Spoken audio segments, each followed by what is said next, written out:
I don't know if Major League broadcasters, by and large, are in the business of criticizing other Major League teams. Not that they won't do it, but there's only 30 Major League teams. I don't know if Don and Mudd are going to go on this soliloquy criticizing A's ownership. Not that there's anything wrong with it. I just don't know if it's necessarily what – I don't know. I just don't know if they're going to go out of turn, so to speak, like that, like you and I will do every single day.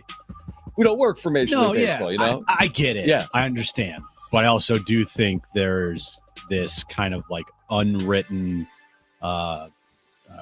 agreement. You can kill the A's. That, hey, if you guys want to rip the A's, we're not going to do anything about it. Yeah, I agree with that. Let's just start the show. Here's Jon and Jim. All right, San Diego and Southern California, what's going on? This is hour one of Jon and Jim, and we will react to Padres A's series finale once this game goes final. Padres, despite injuries that we'll talk about for a good portion of today's show, are still trying to win a series in Sacramento and get back home 10-3 overall. They'll have Thursday off before playing the Rockies on Friday. Kevin Acee will join us from Sacramento later around 5 p.m. We'll hear from Mike Shildt when this game goes final. Jim just gave you the update. Padres are leading 2-1. So the good news is the good news. 9-3, trying to win a series. They've played well. The bad news is significant, I would say. We talked about Jackson Merrill yesterday. We learned about it on air. He's on the IL. He'll miss the next week plus potentially with his hamstring. Then last night, as Padres fans know by now, Fernando Tatis Jr. and Jake Cronenworth leave the game. Hopefully precautionary. They're not playing today for the Padres in Sacramento, but overcoming injuries is part of the game, so to speak. All sports, including Major League Baseball, it's the true marathon. How many can they overcome? And hopefully they've dodged anything significant with Tatis and Cronenworth. We just don't know as of yet. That's at least the hope, but that's always the hope. Do you expect to know anytime soon? I expect to know the next time I see them on the field if they're healthy. And if it's not on Friday, then I do think there is cause for concern that these two guys are going to go on the IL, especially Fernando Tatis Jr. You know, Jake Cronenworth after the game, it was described as cramps. Now, it didn't look like he had cramps in the moment. I mean, he looked like he was wincing in a lot of pain. And again, cramps are what they are. And he got hit, right in the back, right in the kidney area. It looked in Chicago. It was bad.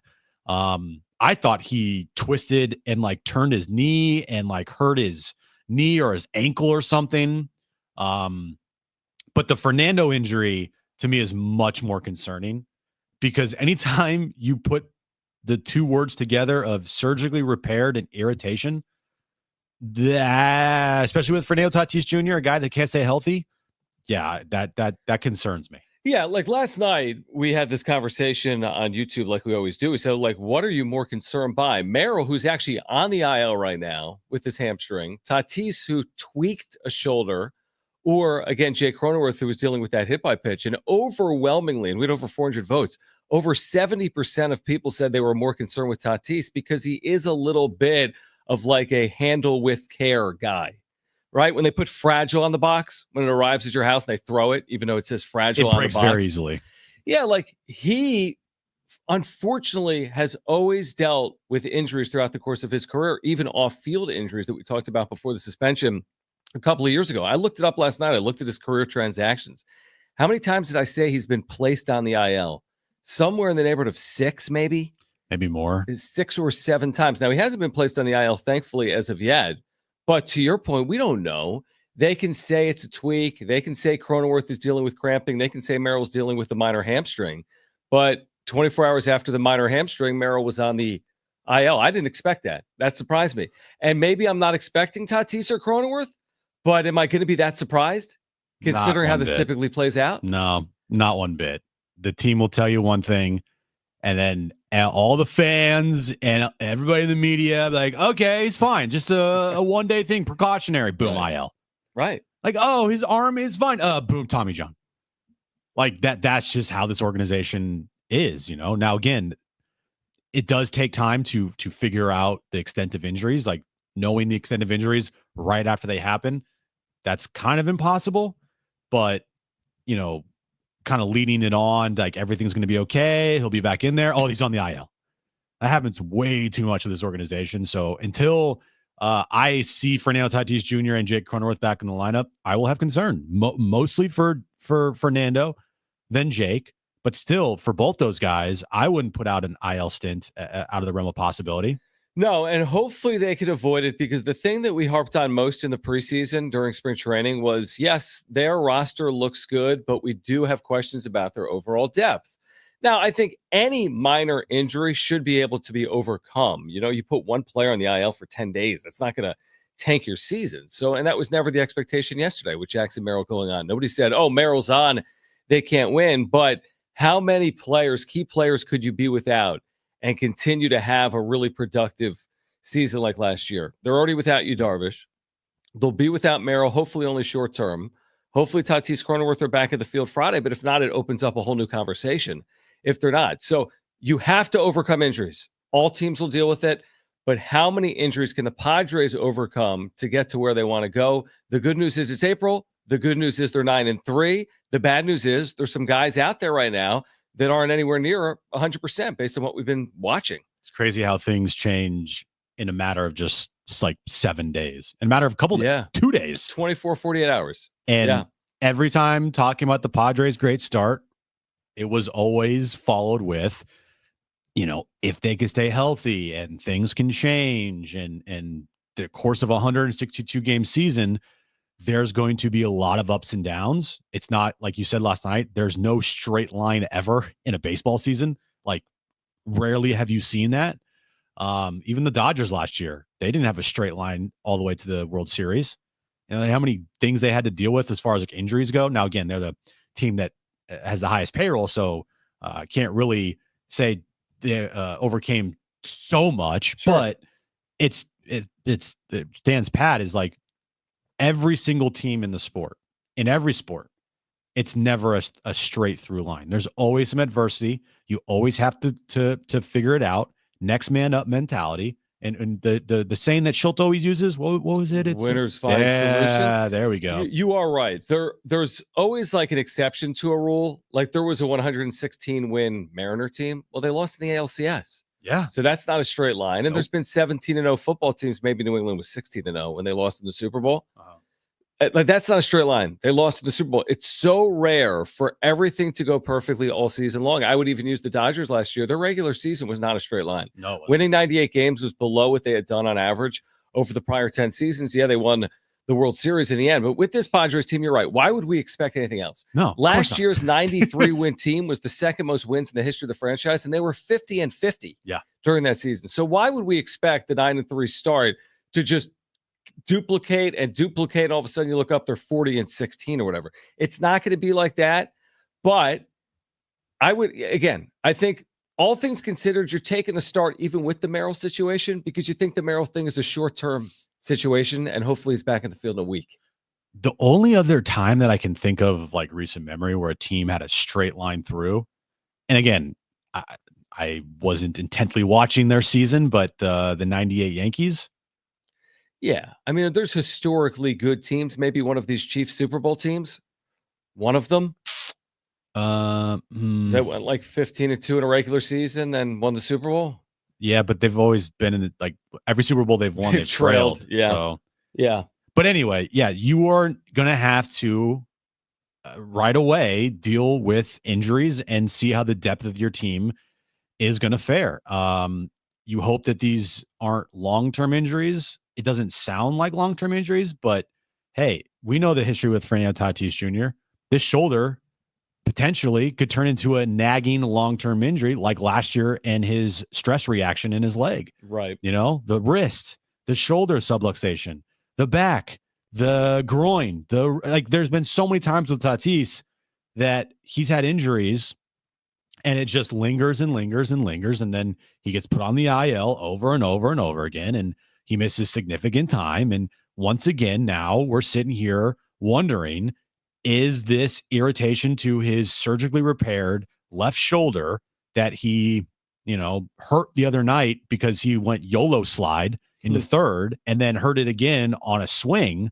Is that something that's going to be all of a sudden just magically better and 100% by Friday? Yeah, he's the one guy where you're like, you can't afford to have him on the IL, not because it can't be overcome. Remember, last year they played amazingly without him. Not because they didn't have him. They just happened to play great. When he was out, they played great baseball. That happened in the second half of the year. The reason I say you can't afford to put him on the IL is like, what a blow to his ego and any perception of him ever putting together a full season if he happened to go on the IL in 2025. Because here's a 26-year-old that in his 7th year has not played a complete season. It's almost like, if not now, then when? Right. And the truth is, he could go on the IL this year and then be healthy next year. But at what point is it like the boy who cried wolf? And you're like, I don't believe you. I don't want to hear next February, if you go on the IL this year, I've never felt better in my life. And I've put everything together, right? Like, it's not Tatis's fault. I don't blame players for getting hurt. It's his body. Yeah, exactly. It's not his fault. It's not my fault I can't bench 155. Well, maybe that's on me. But like, it's not his fault he tweaked his surgically repaired shoulder. I guess I've run out of any like rope for Fernando Tatis Jr. not being on the field as a fan, as an observer. It's frustrating, and you're frustrated that his body is, just not giving him any benefit of the. Like, it's just not helping him. He's trying to stay out there. It's not like he's wanting to get injured. Exactly. But his body's letting him down at every turn. In his 20s. And 26 years old, and he's just injured all the time. And it's very frustrating from a fan's perspective, because this guy got this 14-year, $340 million contract, which, sometimes people forget. Yep. And when that thing starts kicking into $30 million a year, he's going to be paid like a guy that's expected to be a every year type of all-star player. We both stick by the idea that pound for pound, Tatis divided by plate appearance is one of the best players in the sport, right? Like, he's maximizing his ability when out there by and large. Mm-hmm. He might not be Shohei Ohtani, but he's a very productive major league hitter, a weapon, an offensive weapon. He truly is. But what's the saying? Best ability is availability. That's a football. That's more of a football talking line. And we mentioned this last night with Machado. For everything we've ever said about Manny Machado, the reason he likely ends up in the Hall of Fame is he puts on the cleats every single day. Yeah, and that's just every single day. Every day. And I said this last night. If Machado had missed the same percent of career games as Tatis and was playing right now for the Padres, I would be saying today, with this 32-year-old player, man, what he could have been. We'll never know what a healthy Manny Machado. I would say, man, he could have hit 500 home runs, Jim, if he was healthy. He could have had 300 or 3,000 hits, Jim, if he was healthy. That's what I would be saying if Machado had missed 35% of his games over the last 10 years. Now, again, it is. Hopefully he's in the lineup. Is Tatis going to? Are we acting like Tatis is going to miss significant time here? No, we're just making a point. I hope he doesn't miss significant time. I hope that he's back out there on Friday and everything's fine. That would be great. That today, just, take a day, an off day tomorrow, rest up, be back out there on Friday. Because also, by the way, if Jake and Toddy aren't there on Friday, they're down 2 men. And you're going to need to figure out what you're going to do with those 2 players. So hopefully it's just, a rest day today, and then you got an off day tomorrow. You're back in lineup Friday, but I am already like counting down the minutes until that lineup on Friday, because if Tatis and Jake are in the lineup, I would suspect the IL is more than likely than not. Well, you can't play 2 players down. Right. For more than like a day or 2, which is what they're doing today. Yeah. But you can't play 2 players down for a week. It took them a game to put Jackson on the IL.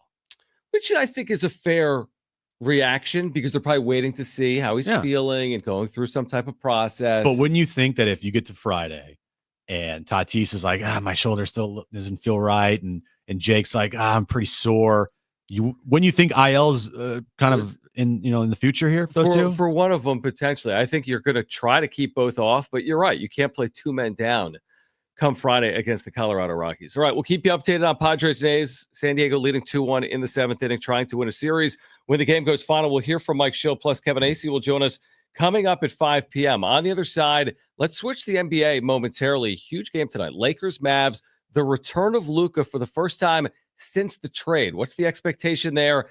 Back to the Padres coming up later this hour as well. Stay with us, Jon and Jim.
Build and react.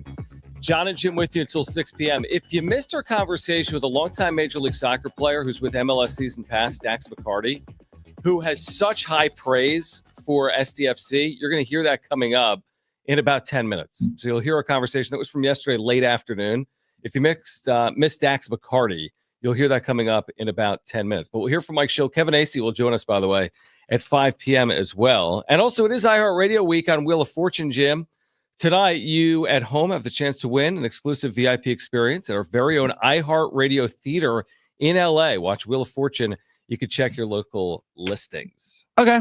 All right. So switching gears for a moment, because I do think nationally this is hugely significant. The Luka trade, which has now been over 2 months. And, of course, you can hear Lakers basketball right here on San Diego Sports 760. Can you hear Lakers Mavs? No, not that. But you can hear a lot of Lakers games. Yeah. You can hear SDFC midweek live. I promise you that. Tonight at 6 p.m. But Lakers in Dallas for the first time since the trade. Luka returning.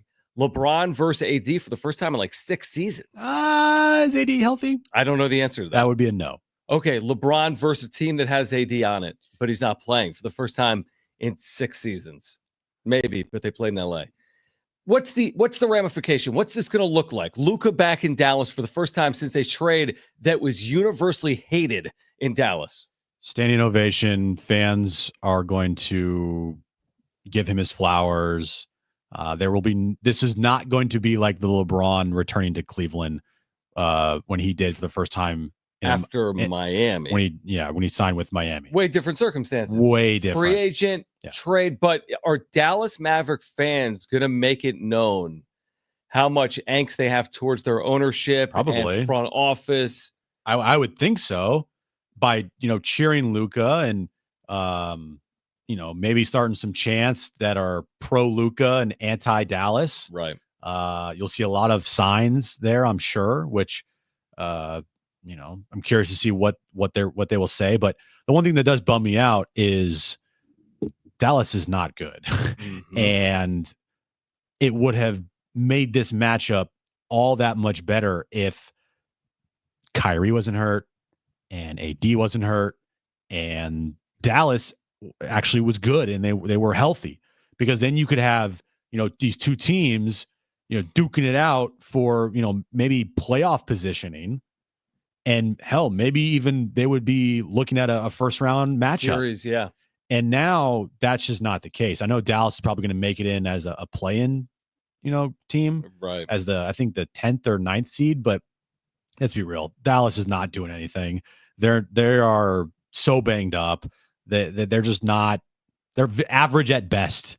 And so from that standpoint, it kind of waters down the matchup for me. Yes, it still is Luka returning to Dallas, but it would have been way more exciting if Luka returns to Dallas and, oh, by the way, the Mavs are hot with like Anthony Davis and Kyrie Irving. That would have been must-watch television tonight for me if that were the case. What happened last night, by the way? The Lakers are coming off a home win over Oklahoma City. They go to OKC last night. They lose by 16, and Luka was ejected from that game in the fourth quarter. Right? Something with a fan, wasn't it? So, yeah, he was running on the court and he yelled at a fan. Yep. And the ref got very sensitive and ejected Luka late in that fourth quarter when it was a close game, in a very important game too. Right. For LA, not OKC. I mean, some of these refs, again, not all of them, but a good amount are just proving how awful refereeing and officiating goes in professional sports. I mean, it's a joke. What you're gonna eject Luka for yelling at a fan? Why are people there? You have to remember, if I'm in Oklahoma City, where they are so passionate about the Thunder, and the Lakers come there twice a year, and maybe one time a year, but let's just say twice a year, even in the same conference, they are there to see Luka. They're not there to see you. And now, again, if there's some ridiculous circumstance, okay, like they have to play within the rules, but you're ejecting one of the biggest stars in the sport in a critical game in a fourth quarter that's tight. You better have an absurdly good reason to do that. You better. Otherwise, that's ridiculous. And like we talk about all the time with officiating in sports, what are the repercussions? What are the consequences of any of this? It's a ref with a personal agenda. Like You saw the thing with Arise today or no? I did, and I want to talk about that. So it's just a quick conversation on it. If you missed it, Arise was critical of umpiring in the UT this winter or early spring training. Mhm. It wasn't overly critical, but he was critical in nature of umpiring. And he has said that to start the regular season and also in the Cactus League, he's gotten the cold shoulder from plate umpires when he goes up and acknowledges them. They don't acknowledge him back. That's Bush League. That's so soft. That is going so far outside the realm of what you should be doing. Do your job. If a player's got a critical comment of you, you still have to do your job. Guess what? I might criticize Luis Ariz. He's still expected to do his job. Someone on the other team might be critical of the Padres, so on and so forth. You got to do your job. To be Luis Ariz, who is a 3-time hit king, he has the right to say what he wants to say about home plate umpiring. He probably knows the strike zone better than most umpires, right? So I just found that to be completely out of turn as well. We can get more into it coming up. We got plenty of time. Yeah, umpires, referees, they inject themselves into sports way more than they need to, and they make it about themselves. Not all the time. It's not like all the time these refs are out there trying to make it about themselves, but when they do make it about themselves, man, do they really make it about themselves and just look like completely foolish in doing so. You're not going to acknowledge a player because they criticized umpiring in general. Bro, it's Luis Ariz. How long are you going to hold that grudge? All right, on the other side, let's get to SDFC. If you missed Dac McCarty, MLS season pass, he was with us yesterday late in the afternoon. You'll hear our conversation on the other side. He has glowing things to say about San Diego FC. Plus, once the Padres go final, you'll hear from Mike Shildt, and Kevin Acee will join us at 5 p.m. It's Jon and Jim. Look, there's feelings, and then there's the facts.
All right, this update is brought to you by Anderson Plumbing, Heating, and Air. Padres and A's third game of their 3-game series happening right now in Sacramento. Padres lead the A's 2-1 as we head to the bottom of the 8th inning there. Luka makes his return to Dallas tonight as the Lakers take on the Mavs. And at 6 p.m. right here on San Diego Sports 760, we have SDFC Midweek Live with D. Smith hosting alongside Adrian Garcia Marquez. And this update has been brought to you by Anderson Heating and Air.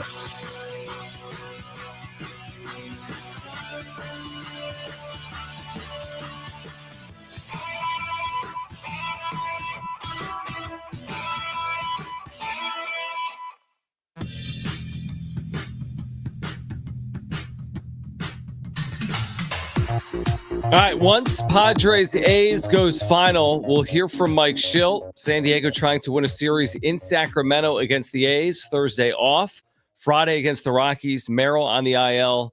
We'll see if we get an update on either Tatis or Cronenworth postgame from Mike Shildt. You'll hear Mike Shildt postgame. Kevin Acee will join us as well. Coming up at 5 p.m. But if you missed it yesterday, Dac McCarty, who spent a career in Major League Soccer, now works with MLS Season Pass. He's been very complimentary of SDFC. He said Sunday he believes they could be the best team in the West. Here's our conversation. I have been so impressed, even more so than I was earlier this season, about what Mikey Veras and this team are doing at the moment. Look at their 3 of their last 4 games. Let's go down memory lane really quick. 2 wins, a draw, and a loss. The loss in Austin could have very easily been a draw. Considering the chances that they had at the end of the game there. And look, I was a little skeptical about Mikey Veras and what he did in that game in terms of they played such a high back line that Austin, they got in behind their back line numerous times and probably could have scored 2 or 3 goals. But the adjustments that Mikey Veras has made with this team and how they press and how he protects that back line, the last 2 results, they've beaten 2 of, in my opinion, the 5 best teams in Major League Soccer and the 2 favorites in the West in the Seattle Sounders and LAFC. And they played the Columbus Crew, who I consider one of the best teams in the league with the best coach in the league, to a draw, and that should have been a win. So I just have been so impressed with the San Diego team. They've done a lot of this without Chucky Lozano, their designated player. Their back line has been so impressive. If you consider that they've only conceded 6 goals in 7 games. They're averaging less than 1 goal a game conceded. I don't know how many ways I can compliment what Mikey Veras and this team have been able to do. And they've played a tough schedule up to this point. So I'm really impressed. I'm still curious to see what they'll do in the summer to add a designated player that they have room for. I'm just very, very complimentary of everything they're doing right now. And, 14 points now, their goal differentials, one of the best in the league. You just mentioned how impressed you are with them, but are they a team to be like really feared in the Western Conference, in your opinion? Yes, they are. And the reason why I say that is because it's very easy for coaches. You guys know as well as I do. You guys cover all sports. Coach speak is rampant throughout all professional sports, right? We plan to do this. We plan to do that. And that's exactly what this team has done.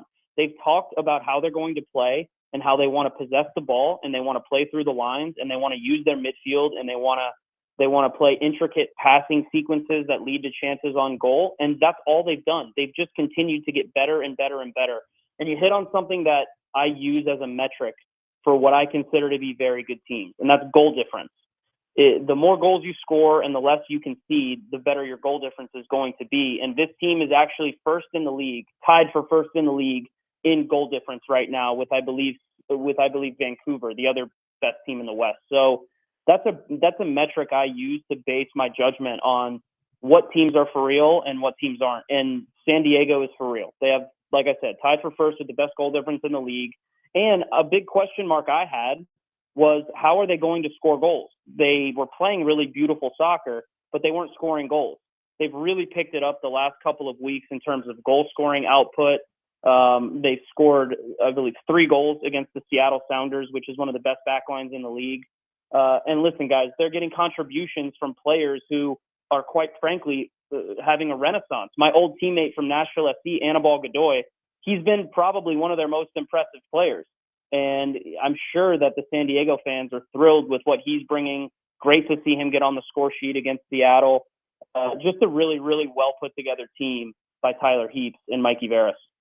Dac McCarty with us right now. MLS season pass, Apple TV against San Diego FC. 7 matches in, has 14 points. So all the positives. Is there a next step here in their evolution, like to maintain this? Is one thing, I think, to do it for maybe 7 matches. It's another thing to do it for 34. What's it going to take to continue this or take a next step in their development and process? Yeah, there's absolutely a next step. I don't think that this team has scratched the surface yet of their potential. And listen, I want to, you guys, I'll age myself a little bit here, but I'll tell you guys a fun little fact about me.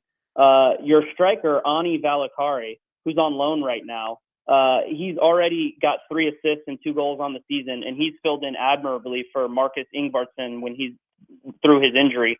I actually played with Ani Valakari's dad, Timo Valakari, at FC Dallas. He was my first captain I ever had. So the weaves, the webs we weave are really interesting. And the fact that he is now playing in Major League Soccer and I played with his dad, it always makes me root for guys like that. So he's been tremendous in terms of filling in for Ingvartsen. I think that this team gets to the next level if they add a designated player, number 9. We've heard about the rumors about Kevin De Bruyne. Tyler Heaps has already come out and said, we're not signing De Bruyne. His wage request is too high.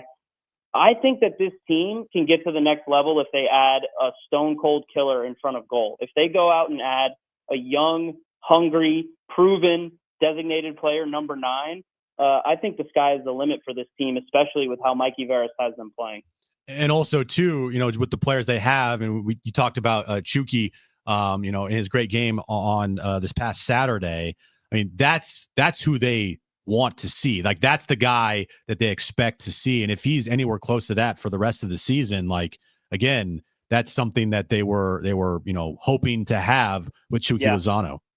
He played fantastic against Seattle. It was great to see him fit and causing havoc for that back line. The build of this team was through the wingers, and that was very specific. That Tyler Heaps and Mikey Veras wanted to go and add dangerous wingers who are goal threats. You have Chucky Lozano, who is inverted, so he's right-footed, playing on the left side, which means he can come inside on his right foot to take shots and find passes. And you have Anders Dreyer, who's left-footed, playing on the right side. He can come inside on that wicked left foot and create chances. So look, you have 2 elite wingers in MLS. They're going to create chances. This is where I think the valuable number 9 comes in, because if you can put someone up there that can finish chances at a high rate, it's just going to make these players more dangerous. You guys saw what Chucky is capable of against Seattle. He's going to have to be able to stay healthy all season. Listen, I'm not saying anything. I'm not reinventing the wheel here. I think that's obvious for everyone who watches San Diego. Their wingers are their most important players, but don't discount that midfield. I've been so impressed with Luka De La Torre. I already mentioned Anibal Godoy, and Jeppe Sperskov. He's been, for me, one of the top 3 defensive midfielders in MLS. If you look at his touches, if you look at his composure in midfield, I'm biased, guys. I was a defensive midfielder myself. So if I see a defensive midfielder I like, I always want to make sure I give him praise. Sperskov got on the score sheet last game. It's obviously not his main role. But this team is just firing on all cylinders. You mentioned Chucky Lozano. He stays healthy. This team has a chance to finish first in the West. Wow. Dac McCarty, MLS season pass. You would know a thing or two, spending as much time as you did in Major League Soccer. What do you make of this home field advantage? They're unbeaten at Snapdragon. It started with a couple of ties, but now they've scored 3 first-half goals in back-to-back matches at home. They're playing in front of huge crowds, right? 30,000, 35,000, the largest soccer-specific outdoor stadium in the country. How valuable is that going to be moving forward for San Diego? If you're good at home, you always give yourself a chance to be the best team in MLS. LA Galaxy last year won MLS Cup. They were unbeaten at home. If San Diego can continue this form, they will be at the top of the West. They will be one of the top 2 or 3 teams in the league. The problem is you're going to run into, guys, is when you have to deal with injuries and you have to deal with fixture congestion, which it will happen in the summer. I don't know off the top of my head right now if they're participating in the U.S. Open Cup or in Leagues Cup, but Mikey Vera he's going to have decisions to make when it comes to rotating his squad. Every team in MLS has to deal with fixture congestion and injuries. That's going to be the Achilles heel of this team. But you mentioned the home atmosphere. I got chills when we are watching these games on MLS 360 and they show shots of the crowd. It's unbelievable. It reminds me of my first year in Nashville, where we just had so much support. There's a groundswell of support for the new team in MLS. Now, we weren't as good as San Diego are. Anytime you have a good team that plays in front of a passionate home crowd, it's only going to make that atmosphere more intimidating. So the way I would describe it as an opponent, intimidating, suffocating. That's why it's been so difficult for teams to go in there these last couple of weeks and try to stop the bleeding, right? You concede one goal, the crowd gets more into it. You concede another goal, it just feels like it's never going to stop. San Diego has to ride this wave of momentum. I'm not going to sit here and say that every home game is going to go like that, because you guys know as well as I do that that's not how sports work. They're going to run into their hardships at home. But it just, with the way that they're playing right now, I just see a team that's one of the most confident teams in MLS. It's been really fun to watch. And for an expansion team, and you've been, as you mentioned, you've been a part of expansion team in Nashville, just like how difficult is it to get this thing off the ground? I mean, these guys that start the season were only together for like 5 weeks, and then they go up to Galaxy and they put together that match, and you're like, whoa. And just from experience, Dax, how difficult is it for an expansion team to get all on the same page as quickly as SDFC has? It's incredibly difficult. It's hard to overstate how difficult it is. And like you said, I know from experience, the way that my Nashville team was built was significantly different than the way that this San Diego team is built. My head coach, Gary Smith, who's a wonderful coach, he's a wonderful guy. He was a defensive coach. He wanted to build with a foundation of we're not going to concede a lot of goals, and we were successful at that. But it bored fans to tears. I have to tell you guys, it was boring. It wasn't a very fun way to play soccer as a player. Mikey Veras and this technical staff, they built this team to play out of the back, to say, okay, this is why they're so successful, is because Mikey Veras, he has a philosophy, and he doesn't go away from that philosophy, whether he's at home or on the road. I remember my Nashville teams, we would play really aggressive at home, and then when we would go on the road, we would play very defensive. And there's just not a lot of fun in that. I look at this team in San Diego, they're having fun. Anibal Godoy is like the perfect encapsulation of what this team is all about. He always wants to be on the ball. He wants to be playing out of the back. He wants to take risks. This team takes risks. And you know what? They do it with a purpose. It's one thing to just take risks and then just be reckless. I look at the San Diego team, and they take risks, and they take risk with a purpose. Every player knows where to be in certain movements, and it's not just with the ball, it's without the ball too. They press high up the field. They keep the field very narrow and very compact. It's extremely hard for opposing teams to play through their midfield. And so that's why I just think that this team has such a high ceiling, because of the way they're coached, because of the confidence that they play with. I'm risking, a little bit of pie in my face here by saying that they're going to continue this form throughout the season, but I don't see any reason why I shouldn't say that. They've shown nothing but good stuff so far. You look at the one anomaly the one blemish on their record, it's that Austin game.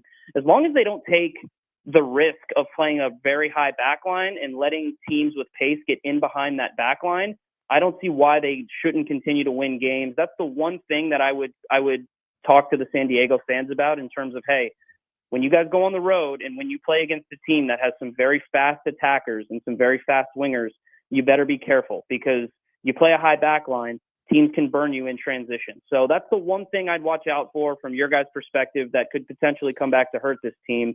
But knowing Mikey Veras and what he's done through 7 games, I'd expect him to correct it and make it right. All right. I heard MLS Cup champs. Thank you, Dax. Thanks, Dax. Dax McCarty. Spent a long time in Major League Soccer. We appreciate you taking time for us in San Diego. I'm sure we'll do it again at some point this spring and summer, and thanks for hopping on. Always appreciate it, guys. Anytime. All right. Good conversation. Again, if you missed that yesterday with Dac McCarty, MLS Season Pass. We're going to hear from Mike Shildt coming up. Padres trying to hold on to a 2-1 lead in the ninth inning in Sacramento against the A's. So we'll react to that. We'll hear from Mike Shildt, Kevin Acee on the show at 5 p.m. The latest on the injury front related to the Padres. Stay with us on Jon and Jim.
All right, Jon and Jim, San Diego Sports 760. Make sure to download the all-new iHeartRadio app. And when you do it, put San Diego Sports 760 in your top preset on the app. You can add Jon and Jim as well. With San Diego Sports 760, you can listen live on the app, and then with Jon and Jim in your presets, you can listen back any hour, any interview of the show. So we're watching the Padres and A's in a minor league ballpark in Sacramento, where the Padres lead 2-1. Gavin Sheets had the go-ahead sac fly. Mm-hmm. Their bullpen has done good work behind Randy Vasquez, who was outstanding. Mm-hmm. And with 3 defensive outs, the Padres would win this series, get back home 10-3 overall with the best record in baseball. Yeah, and again, we'll break that game down once it goes final. Hear from Shildt. Hopefully, we get an update on the health of Tatis and Cronenworth. But in these situations, when you're down a couple of your guys and you're kind of hurting as a team, winning any way you can, that's all you care about. I don't care how they win. I don't care if it's a 2-1 game, 1-0 game, 10-9 game. Like, just stack up wins and try to stack up as many wins as you possibly can with all the injuries to some really key pieces on your team. Yeah, remember that there was someone either on our YouTube chat for Jon and Jim or the wrap-up shows like, oh, the Padres haven't played anyone, and some of their wins were only by like a run. Oh, yeah. Yeah, this is called baseball. Professional sports. They're not going to throw in some like Ken Pom metric that says, yeah, the Padres are 162, but they've been weighed down by their schedule, and they only beat some teams by 1. Sir, is this your first time watching baseball? Yes. A, their schedule's been formidable, right? Oh, I mean, they played good opponents until Sacramento. Correct. And then B, is there another team that's 9-3 right now? Let me check. No. And they're trying to get to 10-3. Dodgers are trailing the Nationals in the 6th inning, 5-4.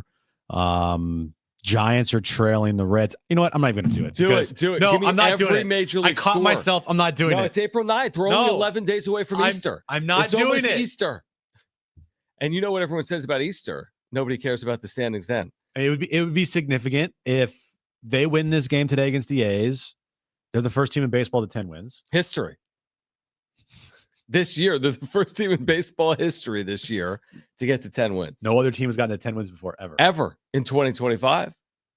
No, you want to start fast because we've been critical before when they don't. For sure. There's no assurance starting fast means a good year. There's no assurance starting slow means a bad year. They were 50-50 last year. They did start slow, and they won 93 games. We also lived through 2021 and 2023 when they had good records early and didn't have good records for the year. Yeah, I'd still much prefer getting off to the good start. How many recent World Series winners, if you looked at their record on July 20th, they're like 500 or just a couple games over? Washington Nationals would come to mind in 2019. They were well under 500 in June. Mm-hmm. I think they went over 500 by the end of June. What about the Braves? In 2021? They made a bunch of trades at the deadline. I remember that. And they played great afterwards. Yeah. They might have been a 500 team for a few months that year. Yeah, like you said. Yep. There is no straight line through a season ever. Team could be 25 games over on July 15th and still miss the postseason. 100%. And they could be playing amazing baseball. And then stuff like last night happens where this guy goes down and this guy goes down, and then you're gutted. And now you're in survival mode and you got still 70 games remaining in your season. I'm watching a game last night, which we haven't even touched on, where Dylan Cease was completely ineffective, hopefully a one-off. And because of circumstance, they put a career infielder in the outfield, right? Jose Iglesias. And the ball was hit to him like 12 times. I called that in yesterday. The first 2 innings, to the point where he made a couple of good plays, but then he made it. I mean, what were they even expecting? What was anyone expecting? Yesterday, the big story yesterday was not Dylan Cease or the outcome. The big story yesterday was Merrill on the IL, Tatis and Cronenworth. Because they can overcome losing games. They're going to win the series potentially. That's the goal here. It's the injuries that are of concern. Not one star for Dylan Cease I can live with. One bad game I can live with. What you can't live with, this guy's not playing and being on the IL. Yeah, Dylan Cease, he looked awful last night. He really did. And maybe one of his worst starts in a Padres uniform. I think of his career. Yeah. 9 runs was a career high. All right, so the worst start of his career, worst start in a Padres uniform. He was throwing the ball to like the backstop. Like, what? Mm-hmm. He was hanging everything. He just looked really bad.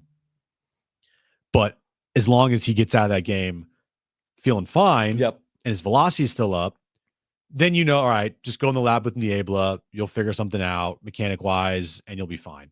Injuries are when guys aren't playing well or pitching well, you're like, are you okay? As long as you're okay, you're fine. I'm okay with that. But yeah, you're right. Last night, you just think to yourself, they could have won that game 10-0, like you said. And if they still lost Tatis and Cronenworth in that game, I still would be concerned. Yeah, that would be the lead that, yeah, Tatis and Cronenworth are going to be critically important. So is Jackson Merrill. And honestly, it's not the last injury they're going to deal with this year.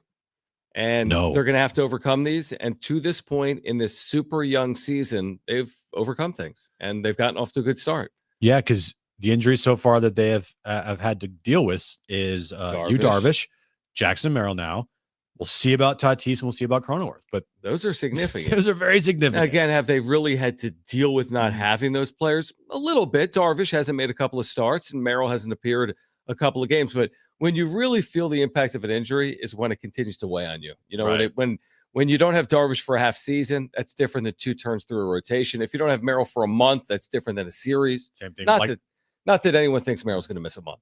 No, but anything can happen. Absolutely. And what if he, in his rehab, he tweaks it again, Exactly. So same thing with Tatis. What if wakes up on Friday, shoulder's not feeling well, and then 2 weeks from now, he's like, yeah, it's not progressing how I want it to. No, you're right. These things, they can change very quickly. And if they can pull out the win today, get to 10-3, the best thing is to stack up as many wins as you can early so you can withstand potentially the loss of guys for, a couple weeks or a month or so. It's not ideal, but again, you get out to a fast start where you're like 22-8 or 10. That's pretty good if you're dealing with injuries too. And they've been pretty good at home, if you remember, this year. And they're coming back home to take on the Rockies this weekend. So once this game goes final, which should be at some point in the next handful of minutes, we'll hear from Mike Shildt. We will react, hopefully an update on Fernando Tatis Jr. and Jay Cronenworth. Plus Kevin Acee joins us from Sacramento at 5 p.m. We'll kick off hour 2 of Jon and Jim next. Hey, it's Flay.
All right, this update is brought to you by Anderson Plumbing, Heating, and Air.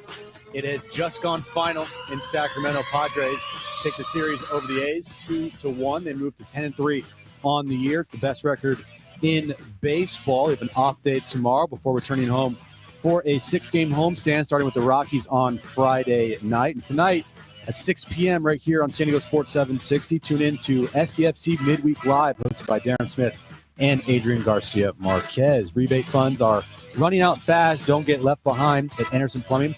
They're buying back your old water heater and giving you $500 in instant savings. Call Anderson PHA today. Nobody will what is this? Nobody. Whatever. Nobody takes care of clients like they do. What is the word? Whilst.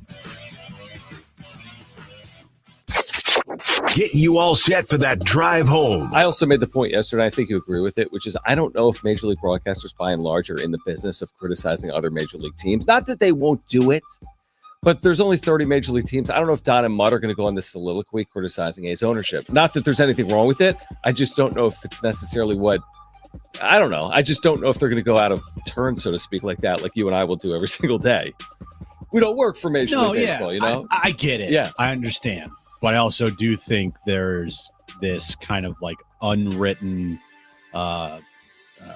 agreement. You can kill the A's. That, hey, if you guys want to rip the A's, we're not going to do anything about it. Yeah, I agree with that. Let's just start the show. Here's Jon and Jim. All right, San Diego and Southern California, what's going on? This is hour 2 of Jon and Jim. We will hear from Mike Shildt momentarily. The Padres, as Jim just told you, winners in Sacramento. They win the series. They improve to 10-3.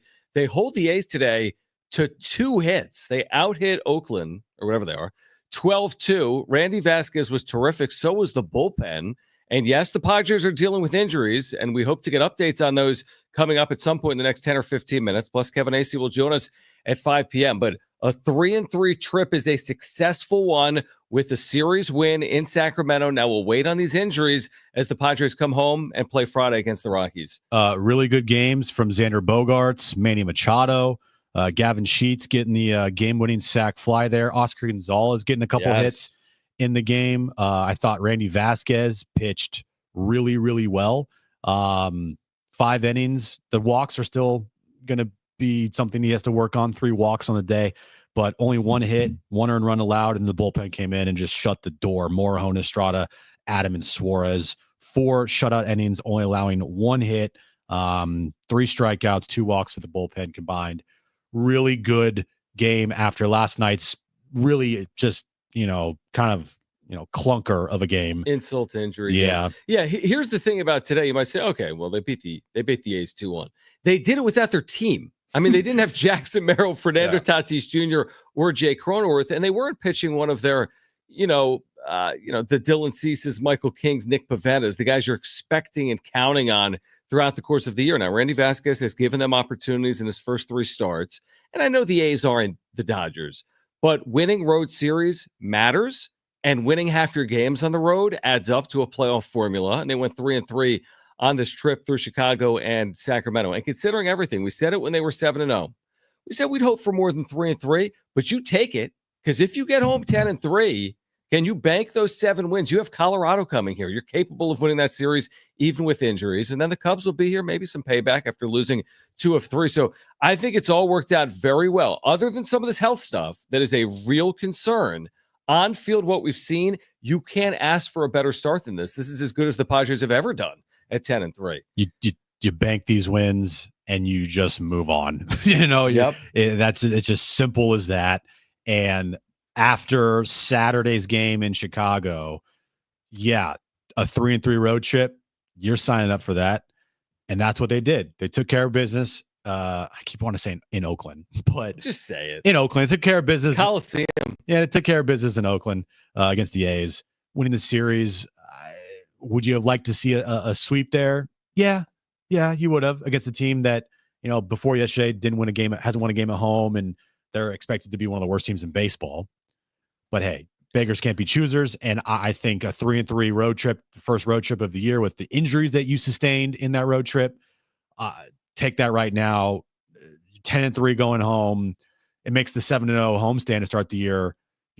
That's what we're talking about is you bank those wins, and it helps you that the 3-3 road trip, you feel good about it because now you're 10-3 and you go home with the best record in baseball still. Here's the thing. I would feel differently if one of the losses was like, man, they had the 6-3 lead in the 8th, and then Adam blew up and Suarez blew the save. It didn't happen.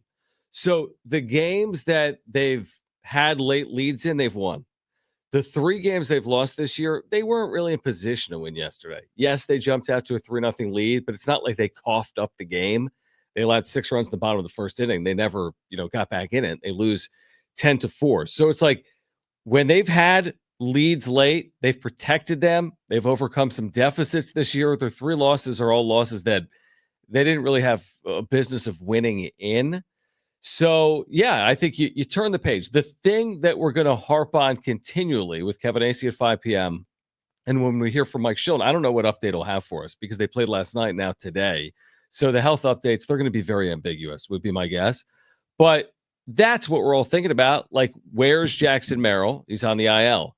What's the latest with Fernando Tatis Jr. and Jake Cronenworth? We don't know. All we know is they didn't play today, and they left yesterday's game. And, of course, the other player you've been thinking about since the start of the season is Yu Darvish, which is neither here nor there right now. But 10-3 is great. I just wonder if they can overcome these injuries moving forward. I think the answer is yes, and hopefully they dodge bullets when it comes with Tatis and Cronenworth, and you just cross your fingers. Now, look, would you have liked to, have gone better than 2 for 14 with runners in scoring position today?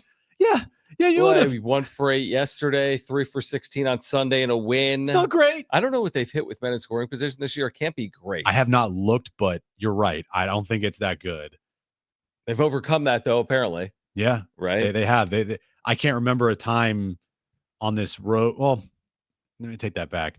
I can't remember through the first 13 games where I'm pulling my hair out because they just, are leaving so many men on base. Because in most of those games they've had leads in. Mm-hmm. Yes, you would have liked to see this game be blown open a little bit more. 2-1 win.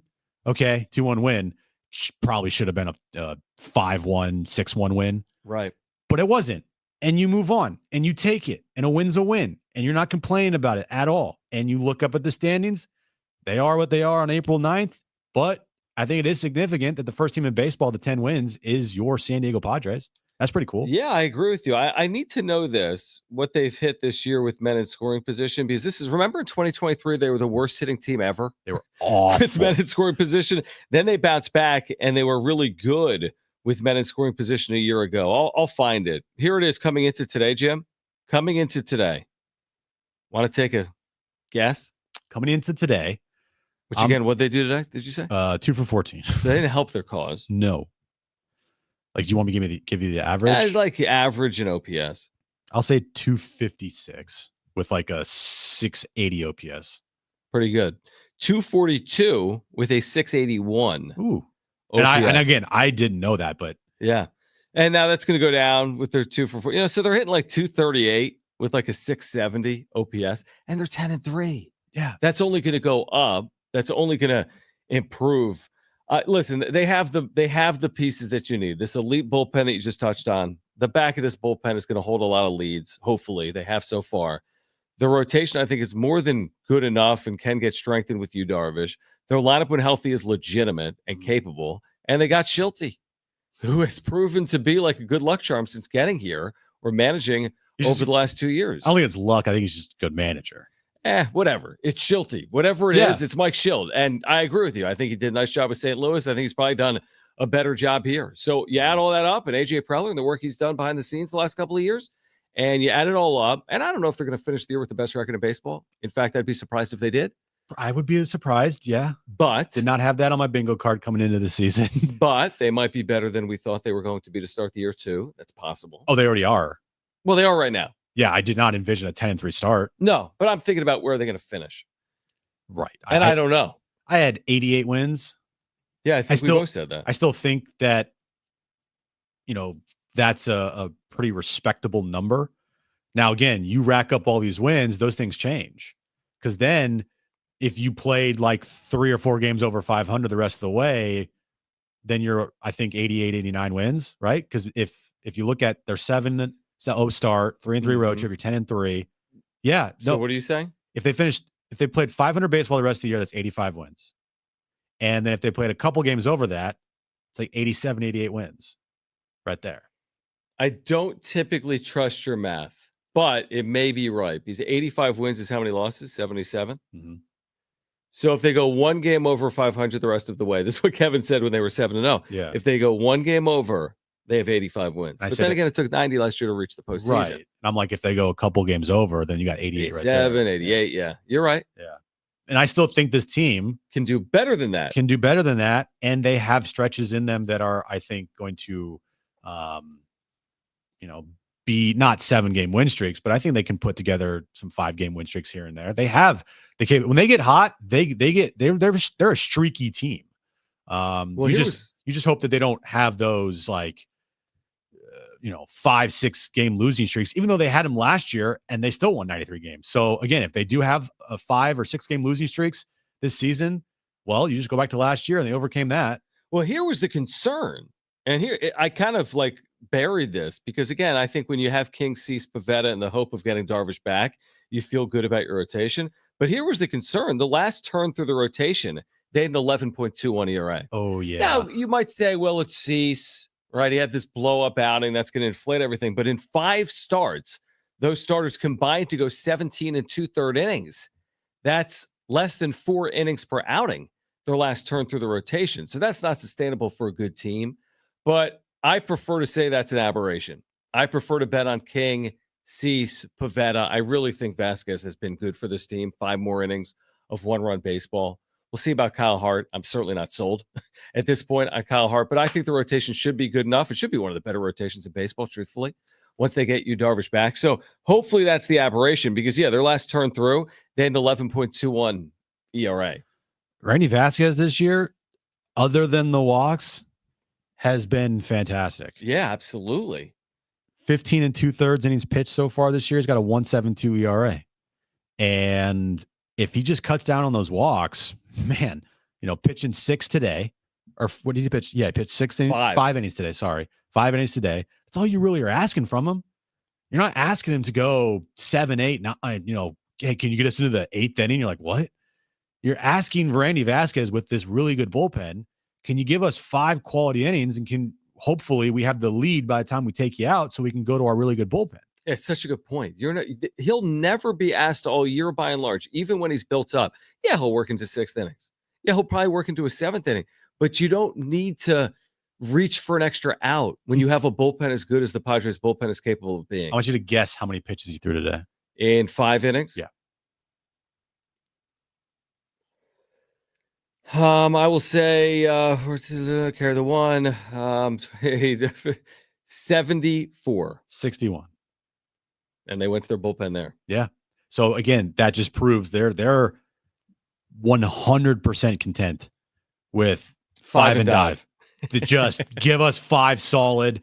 Hopefully we have a lead and we'll go to our bullpen. We are not going to push it. And they haven't early on in this season because of his command issues. I mean, he only threw 36 strikes today and 61 pitches, walking 3. Once again, it's like his whip is good because he's not giving him any hits, but he also has I think, how many walks do you have total this year? I mean, it's 10 plus. Yeah, he's got 12 total walks this season and 15 2/3 innings. But if he Snells his way through the season, exactly. That's what Snell did, and that's what Snell's whole career is he's going to walk the world, but never give up any hits. Let's hear from Mike Shildt on the other side. Padres victorious in Sacramento, but what's the latest on Merrill and Tatis and Cronenworth? By the way, if you haven't watched Jon and Jim on YouTube, now is the time. Jim's got some fancy new graphics up there right now on YouTube. I don't even know what you're doing, but you're posting things on YouTube, which are cool. So check us out on YouTube. Just open up the YouTube app and search for Jon and Jim 760. We're on YouTube, the iHeartRadio app, and of course, San Diego Sports 760. We'll hear from Mike Shildt, plus Kevin Acee will join us coming up at 5 p.m. as the Padres beat the A's 2-1. This is Jon and Jim.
All right, Jon and Jim, we just heard Mike Shildt speak live with the media. We'll do our best to bring you a portion of that at some point moving forward. We're having some, I know, surprise. We had some technical issues Shocker. here. I know it's hard to believe that could exist. Mike Shildt commenting on both Jake Cronenworth and Fernando Tatis Jr. is optimistic. So that doesn't mean that they're avoiding an IL stint. They were optimistic on Jackson Merrill. Padres, by the way, over the A's today, 2-1 in Sacramento. They're 10-3 on the year. But we just heard it from Shildt in the manager's office where he said Tatis in a pinch probably would have been available to pinch hit in this game, no pun intended. And he said Cronenworth is still working out this cramping, whatever that even means. He got hit by a pitch on Sunday, but they're optimistic that he would be available to him on Friday. That's what Mike Shildt just said. So now we just wait another 48 hours until they play against the Rockies and see if they're in the lineup. Again, Mike Shildt said the same thing on Monday about Jackson Merrill. Precautionary, should be fine to go tomorrow or the next day. Boom, IL. So I take everything they say regarding injuries with the thinnest grain of salt ever. Like, I just don't trust them. I just don't. I have trust issues with the Padres when it comes to injuries and them talking about it. When we talk to Kevin at 5, if Kevin says the same things, okay, maybe I will lean towards more of believing Mike Shildt and thinking that Tatis and Cronenworth could return Friday. But again, it's literally 2 days from now and things can change. I mean, what if on the, Tatis sleeps wrong? What if on the plane ride, Cronenworth's like, yeah, I don't feel great either. Sure. They wake up Friday morning, like, this got worse. Mm-hmm. Shildty said in his postgame, they could have pinch hit Tatis today, but chose not to. Okay. Well, I guess if there was a true circumstance, I don't know if that circumstance presented itself today because they took a lead. It's not like they had to have them. No. It wasn't the 13th inning of a game. You were out of position players. So, again, the updates are that Tatis, according to Mike Shildt, could have played today in an emergency, and that Jake Cronenworth is feeling better and tracking towards a return this weekend as well. So I'll take him at his word for now. You're right. We've looked dumb before doing that at times, yes. Taking managers and front office personnel at their words. I don't know what other option we have. And in the short term, the biggest injury that they're dealing with is Jackson Merrill. He's the one that's actually on the IL right now. He won't play over the next week, the next 6 games at Petco Park. And then with Tatis and Cronenworth, listen, Jim, if Tatis misses a game and if Cronenworth misses a game, they're pretty fortunate. If that's the extent of it, they didn't play on a Wednesday in Sacramento and exited a game on Tuesday and are back in there Friday. That's a really good outcome if that's the case. And you pick up a win in the middle of that. Exactly. Yeah, exactly. Then, everything's fine. Everything's great. Everything's awesome. Take it in a heartbeat. Yeah, I hope that, because what I saw from Tatis, like you did from these first 2 weeks, he looked great. Amazing. Right, he's run well. He's hit the ball hard. So had that majestic home run the other night in Sacramento. So he's looked spectacular. So we know how important he is. We know what he means when he's healthy. The Merrill thing, Merrill had looked great. So you hated to lose him, and you hope he looks the exact same when he comes back. That's all. I mean, that's just the thing. I mean, Merrill's been great. Tatis has been great. Cronenworth has been sneaky good. I agree with you. I mean, Bogaerts has been sneaky good now with 3 hits today. Yeah, and that's kind of what you're asking for of them. You're not asking them to be these superstar players and guys that, put up 30 home runs. Would you love that from Xander because he's getting paid that type of money? Like, right. Yeah, you would. But for me, more importantly, what I'm looking from Xander is getting on base. Can he hit around 300? And can he have an OPS in like the mid 700s? Then I think, you can justify him getting paid. And can he play every day? So that's why I look from Xander. Jake, last year, comparable to his previous season, 2023, was a bounce back year, but he also just couldn't hit lefties if his life depended on it. But he still, if you look at the back of his baseball card, put up some decent numbers. You would have liked to see better numbers. especially, with the fact he couldn't hit lefties, but he didn't hit lefties and he still had a decent year. I think Jake, you look at his numbers right now, small sample size, but he's got a 900 OPS for the first, couple weeks. 12 games of his season. Mm-hmm. And that's good. A couple of home runs, even one off a lefty. So, yeah, it's just a bummer that, Tatis and Cronenworth and Jackson Merrill, guys that are all playing really well, kind of just halt to their season right now until they get better. And we don't really know when they're going to return. I mean, all of this yesterday. We didn't know Merrill was going to go on the IL. He went on yesterday. Tatis, we didn't know he'd leave the game. He did yesterday. Cronenworth, we didn't know he'd leave the game. He did yesterday. So it's amazing how quickly things can change. But despite all of that, maybe everything will be okay with Tatis and Cronenworth. That's all I'll say. You cross your fingers there. Padres win today. They are 10-3 overall. Much more reaction as the Padres beat the A's and win a series in Sacramento. Kevin Acee will join us at 5 p.m. We're here until 6. Great giveaway today on the show as well. We'll tell you about in the 4 o'clock hour. This is Jon and Jim. We're down.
All right, this update is brought to you by Anderson Plumbing, Heating, and Air. We'll start with the Padres. They beat the A's today 2-1, taking the series. They are now 10-3 on the year, first team in baseball with 10 wins on the season. Luka makes his return to Dallas tonight as the Lakers take on the Mavericks. And tonight at 6 p.m., listen to SDFC Midweek Live, hosted by Darren Smith alongside Adrian Garcia Marquez. 6 to 7 p.m. right here on San Diego Sports 760. Rebate funds are running out fast. Don't get left behind. Anderson Plumbing. They're buying back your old water heater and giving you $500 in instant savings. Call Anderson PHA today. Nobody does their clients like they do.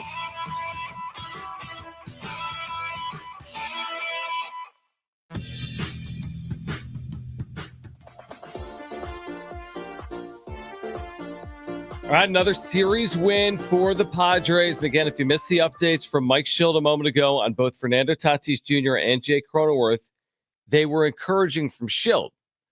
Now, we'll see if that plays out Friday or not.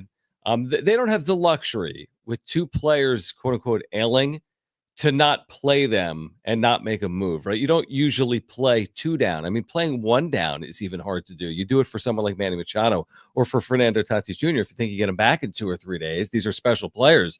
But to be without two players for multiple games, I can't recall a situation like that playing out recently, specifically with the Padres. So they're hopeful to get them back.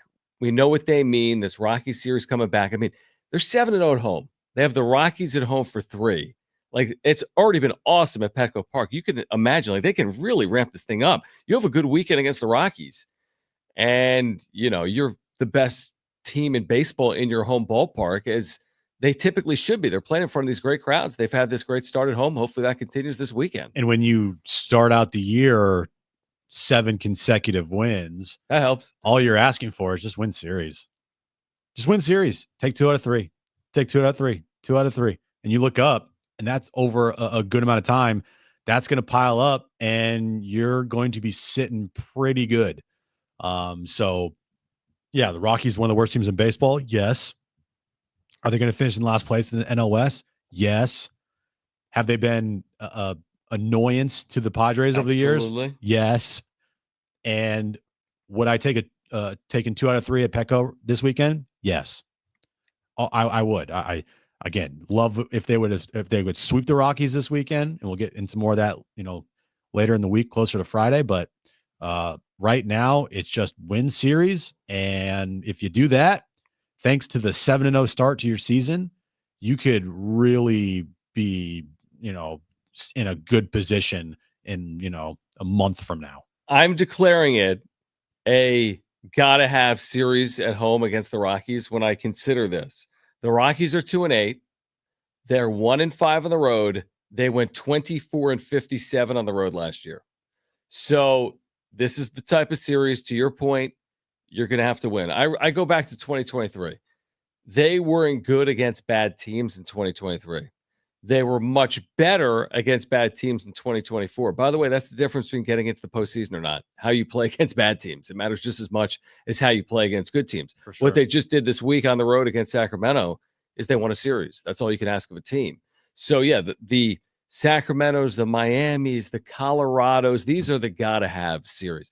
The series against the Dodgers, yeah, it sounds great, right? You're going to be disappointed if they lose a 3-game series, 2-1. But truthfully, it's just as important to pile up the series wins against teams like Sacramento and Colorado as it is, you know, against LA.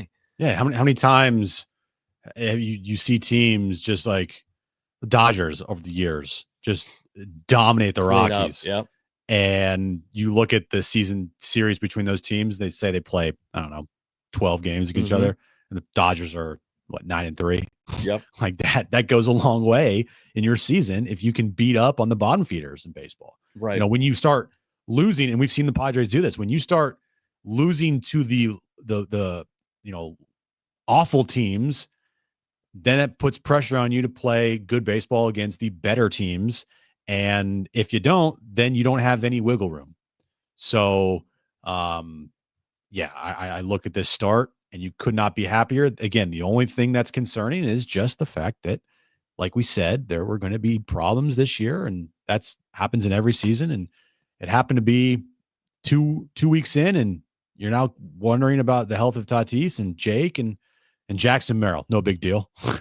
Yeah, just that. Exactly. Just that. I mean, it is amazing how this sport works, where yesterday you're playing an A's team. You jump out to a 3-0 lead. You're like, you know what? Okay, Merrill's on the IL, but everything is perfect. And then in one inning, Dylan Cease has 6 runs on maybe 6 or 7 hits. Yeah. Then a day later, that's Dylan Cease, who finished what for Cy Young a year ago? Top 5, fourth. Okay, so a guy who threw a no-hitter last year and has been among the more dominant pitchers in baseball at times during his career, and you lose that game 10-4. Okay. The next day, you allow 2 hits. Like, that's crazy. Like, they allowed 6 or 7 hits in that first inning yesterday and 6 runs. Today, the A's do absolutely nothing, and the Padres win the game 2-1. But I do like this, too. Shildt said this yesterday. We played it earlier at 2 p.m. Maybe we can play more of it coming up as well. But Shildt said yesterday, and some of it was Shildt. I was like, oh, it's so cliche. But winners find solutions. He said, winners find solutions, and he said, next man up. And he's not kidding when he says it. And when he turns to guys like Oscar Gonzalez and Jose Iglesias and Gavin Sheets, he really does believe that they can come through like these players that aren't available, like a Jackson Merrill. Like, clearly, Jackson Merrill can't be compared to a player like, I don't know, Brandon Lockridge. Yeah. Right? In the long run. Or Jose Iglesias, that they put in the outfield yesterday. But they really do believe that they have staying power, even if they deal with injuries. They proved it in 2024. We liked their depth and their bench. I was skeptical heading into 2025. It's still such a small sample size, but Oscar Gonzalez comes up. He has 2 hits here today, right? Or Jose Iglesias is asked to contribute. He does. Gavin Sheets has been a great contributor, had the game-winning sac fly here today. It's just amazing the productivity they get sometimes from their quote-unquote like non-stars under Mike Shildt the last 2 years. You can't have a good season, in my opinion, without, as Shaq would always say, the others. The others. You need contributions from the others, because you know how many players have had seasons where they hit 320 and 40 home runs and 100 RBI and the team wins only 70 games? Look at Mike Trout's career. He does not have the support or the contributions from the others that you need on a baseball team. Guys can get numbers, but that, you know, if you don't have the other contributing, probably not going to win 93 games. And that's what happened last year. Yes, they had stars perform with Profar and Merrill and Manny, right? But they also had contributions from a lot of the others, Donovan Solano's of the world, David Peralta's of the world, Kyle Higashioka's of the world. And without those guys, they're not sniffing 93 wins. So this year, if you're not going to get contributions from guys like Gavin Sheets or Jose Iglesias or Oscar Gonzalez or either one of the catchers, you know, then it's going to make it that much more difficult and put pressure on guys like Bogey and Manny and Luis Ariz and Merrill and Tatis, you know, to not only stay healthy, but to like really contribute. Because there's going to be games, and we've talked about this, there's going to be games when those guys go 0-for. What's going to happen if Manny and Merrill and Tatis in a game go 0-for? Are they just going to lay down and lose that game because the others are not doing anything? You need those guys to step up. Today's the example. Oscar Gonzalez, RBI single, Gavin Sheets, sac fly. And you're without Merrill, Tatis, Cronenworth in the game. And again, did you score 10 runs? No, but nobody's asking you to do that. They're asking you to win. If it takes 10 to win, do it. If it takes 2 to win, do it, or get the pitching that they got here today. Now, Bogey and Manny had good games today. So, you know, the point I was making of like, if those top guys don't have good games, you need the others to step up. Well, those 2 guys did have good games today. They did. But still, the others, you know, Gavin Sheets, perfect example. You got a runner at third, less than 2 outs. Get him in. He's already struck out in this game. He's on the verge of striking out again. Doesn't look great. Just by any means get the run home. And he does it. And he did his job. And I'm sure that Shildty is marking that up. And that's like a little star next to Gavin Sheets' name. It should be. I'm just thinking about them getting back home and how special of a home environment this is and how they could potentially even draw more fans than they've drawn these last couple of crazy years with the Juan Sotos and the playoff runs and NLCSs and last year against the Dodgers in the NLDS. I mean, they're drawing 3 million fans a year when they never previously were drawing 3 million fans. And they might top it again, Jim. They've just had this unbelievable ride with their fan base this decade. And Petco Park is truly one of the great environments in this sport. It's going to be like that again this weekend against the Rockies. We had said the last couple of years, why don't they play like they should at home in front of this great fan base? They get off the slow home starts the last couple of years. Not this year at 7-0, but I'm forecasting what it's going to be like this summer at Petco Park. If this team gets off to a good start, if they continue to play well at home, if they continue to draw like this, like they're going to sell out every single night, which is basically what they've done the last couple of years, and they're going to do it again here in 2025. And it's just exciting to think about what's ahead for this team in 2025. A real home field advantage. It's a true home field advantage. It really is. It really is. And so this weekend at Petco against the Rockies. Yep. 40,000, 42,000, exactly. 41,000. Like, that's just what it's going to be. Now, who do they play next? Oh, they play the Cubs. There'll be big crowds. There's another giveaway or two in there next week. Cubs fans travel really well. Yep. But, can you keep that, your momentum that you had at home through this next homestand? And hell, say you have another good homestand, not the 7-0, but 4-2 or better. 4-2. Say they go 4-2. Mm-hmm. You're 14-5. Right. Like the 7-0 start. Once you start looking deeper into this in this month and in this year, if you just continue to play good baseball, not to that level, but 4-2s, 2 out of 3s, right? You can lose a series like they did against the Cubs, come back, win a series against the A's, have 3-3 road trips, have 4-2 road trips. You look up, you're like, wow, this record's really good.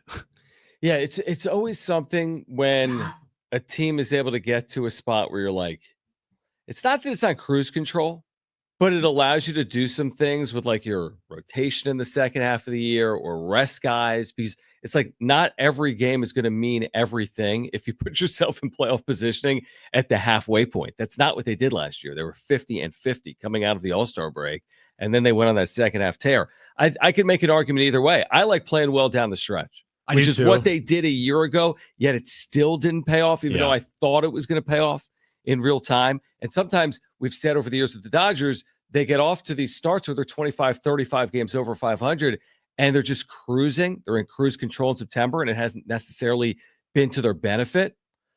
But last year they weren't, who played better down the stretch last year in the regular season? Obviously the Padres over the Dodgers. Dodgers also played really well too. They did. Listen, all things being equal, hopefully this is a year where they're able to play well for 162, as opposed to last year where, again, I think if there was any part of it that you didn't love, it was they got off to a slow start and they turned it on in the second half. Hopefully we see this for 162, but there's a lot of baseball in front of this team. We'll continue to react. Padres over the A's today, 2-1. They're 10-3 on the year. They're coming home Friday to take on the Rockies. The wrap is coming up at 4 p.m. We'll give away Sesame Place tickets in the 4 o'clock hour, and Kevin Acee will join us with more on the health of Tatis and Cronenworth and Merrill at 5 p.m. This is Jon and Jim. San Diego Sports.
All right, the wrap coming up at 4 p.m. Kevin Acee coming up at 5 p.m. Your chance to win a 4-pack of tickets to Sesame Place coming up in the 4 o'clock hour. Padres played this afternoon and won in Sacramento 2-1. They did it without Jackson Merrill, who's on the IL due to a hammy. We talked about that yesterday afternoon. They did it without both Fernando Tatis Jr. and Jake Cronenworth as well. They missed today's game precautionary. Tatis, shoulder, Cronenworth, ribs / cramping. So 10-3 overall. Kevin Acee at 5 p.m. All of my focus with the Padres is around their health because everything else is adding up, Jim. They're 5-0 in one-run games. Mark of a good team, right? What your record is in one-run games. They're 5-0 in one-run games. They have 4 come-from-behind wins. That's a huge number in less than 10% of their season. So all those indicators are really good. 4 come-from-behind wins, 5-0 in one-run games, 10-3 overall. All I'm worried about moving forward is their health. I think when healthy, this should be a very good team.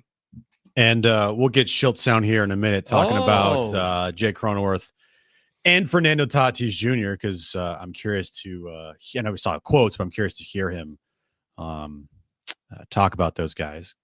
But yeah, like with actual words. Like words. From his mouth. Dude, last night, all right, I just got to go back to last night real quick.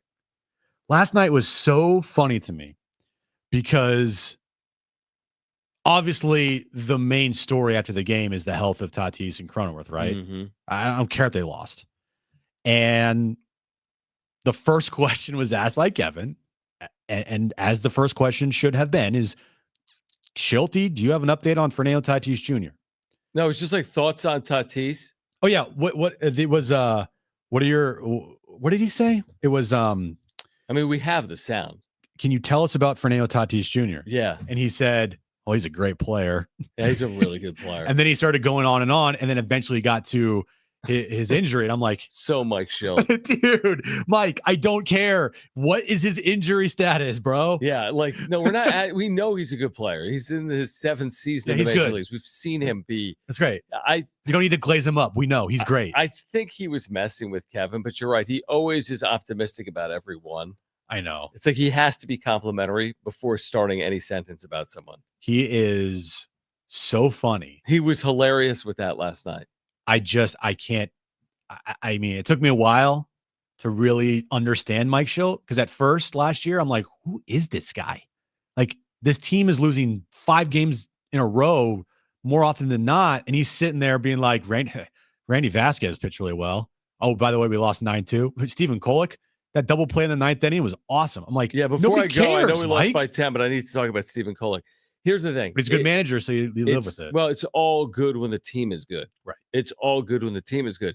His record as a Padres manager is now 103 and 72. I mean, he's really cooking in 2 years. 103 and 72 is kind of rarefied air in Padres history over a 2-season stretch. So, yeah, you put up with all of it. And truthfully, I think it's become very likable for Padres fans, hearing from Mike Shildt, his mannerisms, his Shildtyisms, but it's easy to be likable when everything's good, and thankfully it has been with the Padres. Well, that's the thing is, as I've said, you can do all this stuff. Shildty can be Shildty. He can go on a 5-minute rant about every single player on the team when the initial question was, "Hey, Mike, how you doing today?"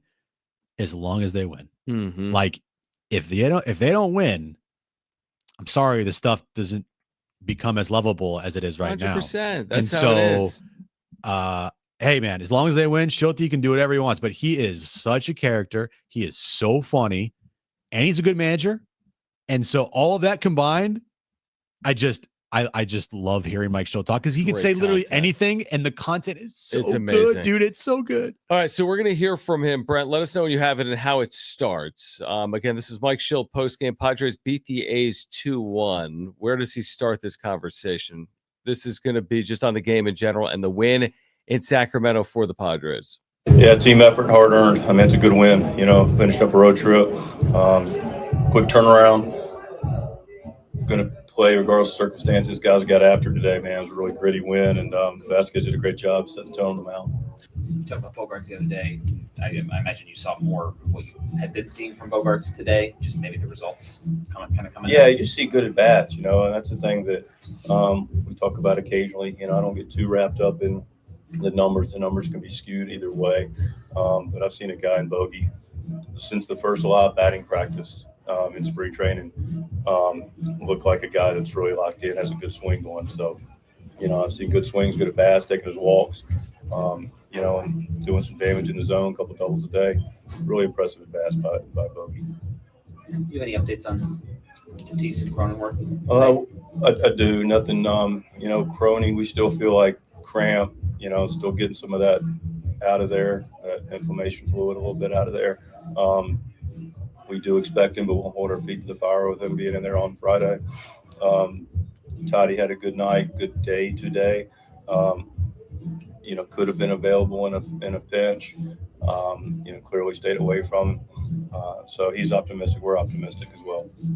For Friday, just to be clear. We're optimistic for Friday, but again, we got some time between now and then to evaluate it. So we reserve our right, but they're both tracking in a good place. Whoa, wait. So actually, okay. Well, I'm glad we heard that from Mike Shildt because we didn't see that in some of the commentary from the reporters. No. That, well, things can change, which of course is true in life. We're all what do you say? we Can we play that the last right? just 5 or 10 seconds, Brent, of whatever he said there to finish that? Let's hear this.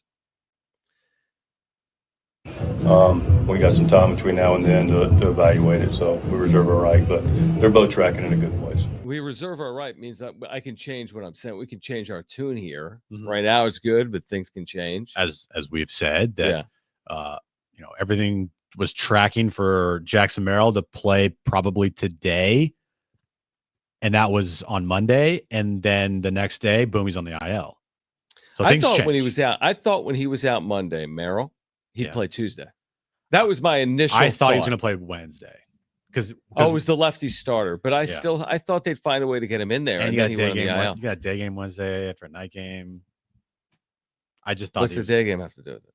I don't know. You don't want a guy coming off a hamstring play a night game followed by a day game. I don't know. Play both. I see what you're saying. Yeah. No, that's a fair point. I'm saying, I could have seen him back out there Tuesday because I thought they were just giving him a day on Monday to have him back out there Tuesday. I never expected him to go on the IL, but he is. So if Merrill is the 21-year-old who was able to finish off a game with that hamstring injury goes in the IL, then of course it's a possibility with Cronenworth and Tatis too. Because I thought Merrill Merrill coming out of that game, he's stealing a base and scoring from second on a base hit. The day before, I figured, it's a little ouchy. Well, it's a little more than a little ouchy.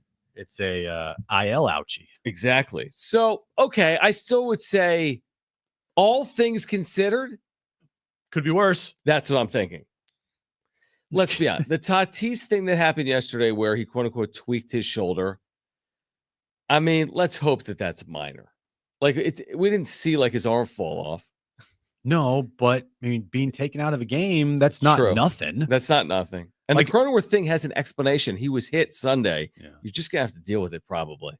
Yeah, are you taking guys out because they have little ouchies? Or are you taking guys out because not only have they have little ouchies, but those little ouchies are hurting them from performing? True. And the Cronenworth thing was, like, he couldn't even get out of the batter's box. He swung the bat and fell over in a heap of pain.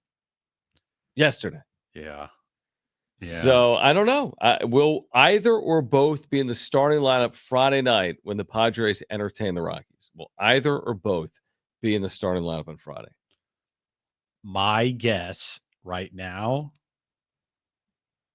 I'll say one of them is in the lineup. I agree with you. I think one of them will be in the lineup. I just don't know who. Let's fast forward and check. Okay, let's freeze ourselves until Friday afternoon. Night. Yeah. All right. Again, more on the Padres win in Sacramento today to win that series and get to 10-3. Plus, we'll get to the wrap on the other side. Also, in the 4:00 hour, your chance to win a 4-pack of tickets to Sesame Place. And at 5 p.m., Kevin Acee with the very latest from Sacramento. With the Padres coming home, our Padres insider Kevin Acee will hop on at 5 p.m. We're here until 6. This is Jon and Jim.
All right, this update is brought to you by Anderson Plumbing, Heating, and Air. Padres beat the A today 2-1 behind 5 good innings from Randy Vasquez. He only allowed 1 earned run. Robert Suarez picked up the save. Padres moved to 10-3 on the year. First team in baseball to reach the 10-win mark. They have an off day tomorrow before they start a 3-game series back at Petco Park against the Rockies. And tonight, 6 p.m., it's SDFC Midweek Live with Darren Smith and Adrian Garcia Marquez from 6 to 7 p.m. Of course, listen to that right here on your home for SDFC, San Diego Sports 760. Rebate funds are running out fast. Don't get left behind. At Anderson Plumbing, they're buying back your old water heater and giving you $500 in instant savings. Call Anderson PH today. Get you all set for that drive home. I also made the point yesterday, I think you agree with it, which is I don't know if Major League broadcasters by and large are in the business of criticizing other Major League teams. Not that they won't do it, but there's only 30 Major League teams. I don't know if Don and Mudd are going to go on this soliloquy criticizing A's ownership. Not that there's anything wrong with it. I just don't know if it's necessarily I don't know. I just don't know if they're going to go out of turn, so to speak, like that, like you and I will do every single day. We don't work for Major League Baseball, you know? I get it. Yeah. I understand. But I also do think there's this kind of like unwritten agreement. You can kill the A's. That, hey, if you guys want to rip the A's, we're not going to do anything about it. Yeah, I agree with that. Let's just start the show. Here's Jon and Jim. All right, San Diego and Southern California, what's going on? This is hour 3 of Jon and Jim, where we will give away Sesame Place tickets this hour. We'll do that coming up later in the 4 o'clock hour. Kevin Acee joins the show. That'll be at 5. The latest on Jackson Merrill and Fernando Tatis Jr. and Jay Cronenworth and the 10-3 Padres. Kevin will join us coming up at 5 p.m. We're here until 6. A full reaction to the Padres win in Sacramento against the A's. Thoughts on Luka's return to Dallas coming up later on this afternoon as well. And right now, let's get to this. It's time for The Wrap, presented by Sombrero Mexican Food. Check out their website at sombreromex.com. Who's going to win the Masters? Good question. I gotta look at the odds here, but I mean, Rory's daughter. Rory's what? Rory's daughter. Did you see her? She hit like a putt. Oh, like yeah, I did 30 see that. feet They today. showed it, yeah. Oh, these usually do the family day on Yeah. par 3 course there.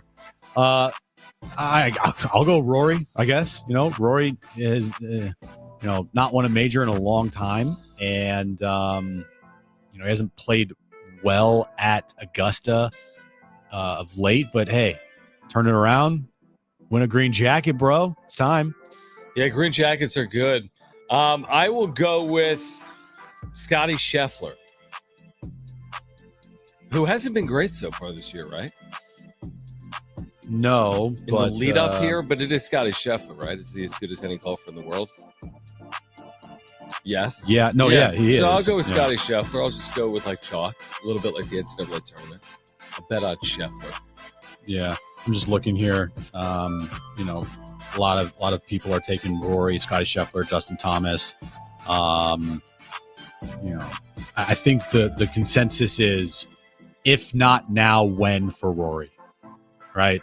He has been so close before in his career at Augusta, and it just has not worked out for him. Wait, is he a master shy of the career Grand Slam?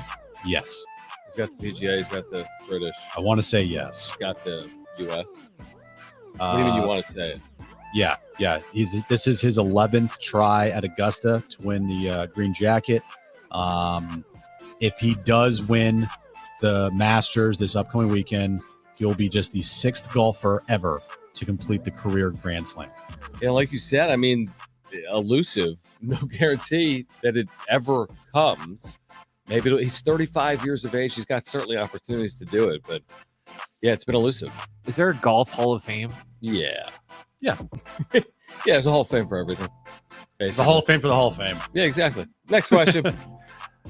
Can the Padres overcome their injury issues? Of course they can. No. Season over. It was fun. It's over. It's over, everybody. Right. Remember that those signature wins they had earlier on the season? Over. That was their last. That was their only wins of the 10 year. wins. Yep. 10 wins, and it's done. Just pack it up. Don't even play. 10 and 152. Don't even play baseball. Yes. It's over. Yes. Now, if Tatis is out for a good amount of time here, and same thing with Merrill and Cronenworth, then we will just, have those discussions. But from the looks of it and the sound of it, at worst, a week, nothing more. Hopefully it's not that, but for who? Both of those guys or one of those guys? Everybody. I mean, we don't have no idea. Nobody's said. Yep, you don't know. We the one thing we do know that is definitive is Jackson Merrill's on a 10-day IL. Right. So he cannot come back until next week. 6 more games. Yeah. Maybe 7, whatever it is. Tatis and Cronenworth, we don't know yet. They could either go on the IL on Friday, retroactive to today, or they could be back in the lineup. Or yesterday, I guess. Yeah. They can overcome these injuries. I tend to bet on Mike Shildt. Overcome these injuries on April 9th, baby. But, I mean, you wouldn't want to have money No. April 9th.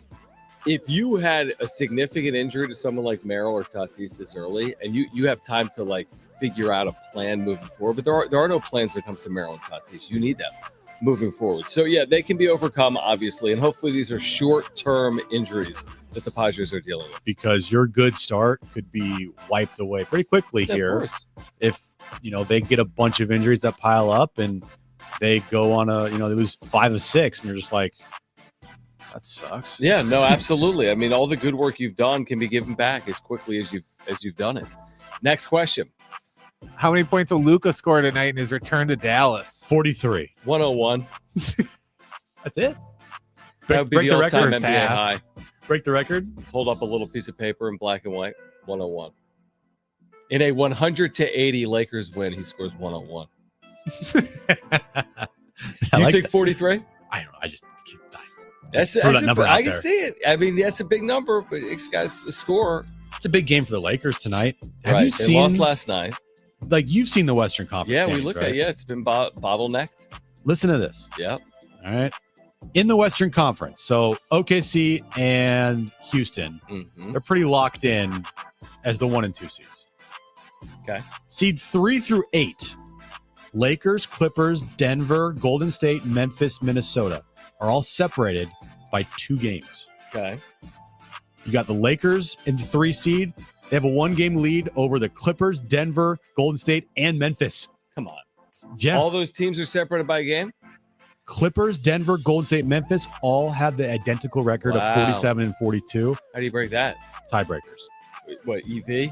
Exit velocity? Yeah, no. That's a lot of tiebreakers. And then Minnesota is 46 and 33. They're a game behind those 4 teams that I just mentioned. Wow. So pretty important game tonight for the Lakers. So, yeah, this is not just like a homecoming for Luka and they're just going to walk through. No, you got to win tonight. I think they're going to. It's Mavericks, but still, it's an important game.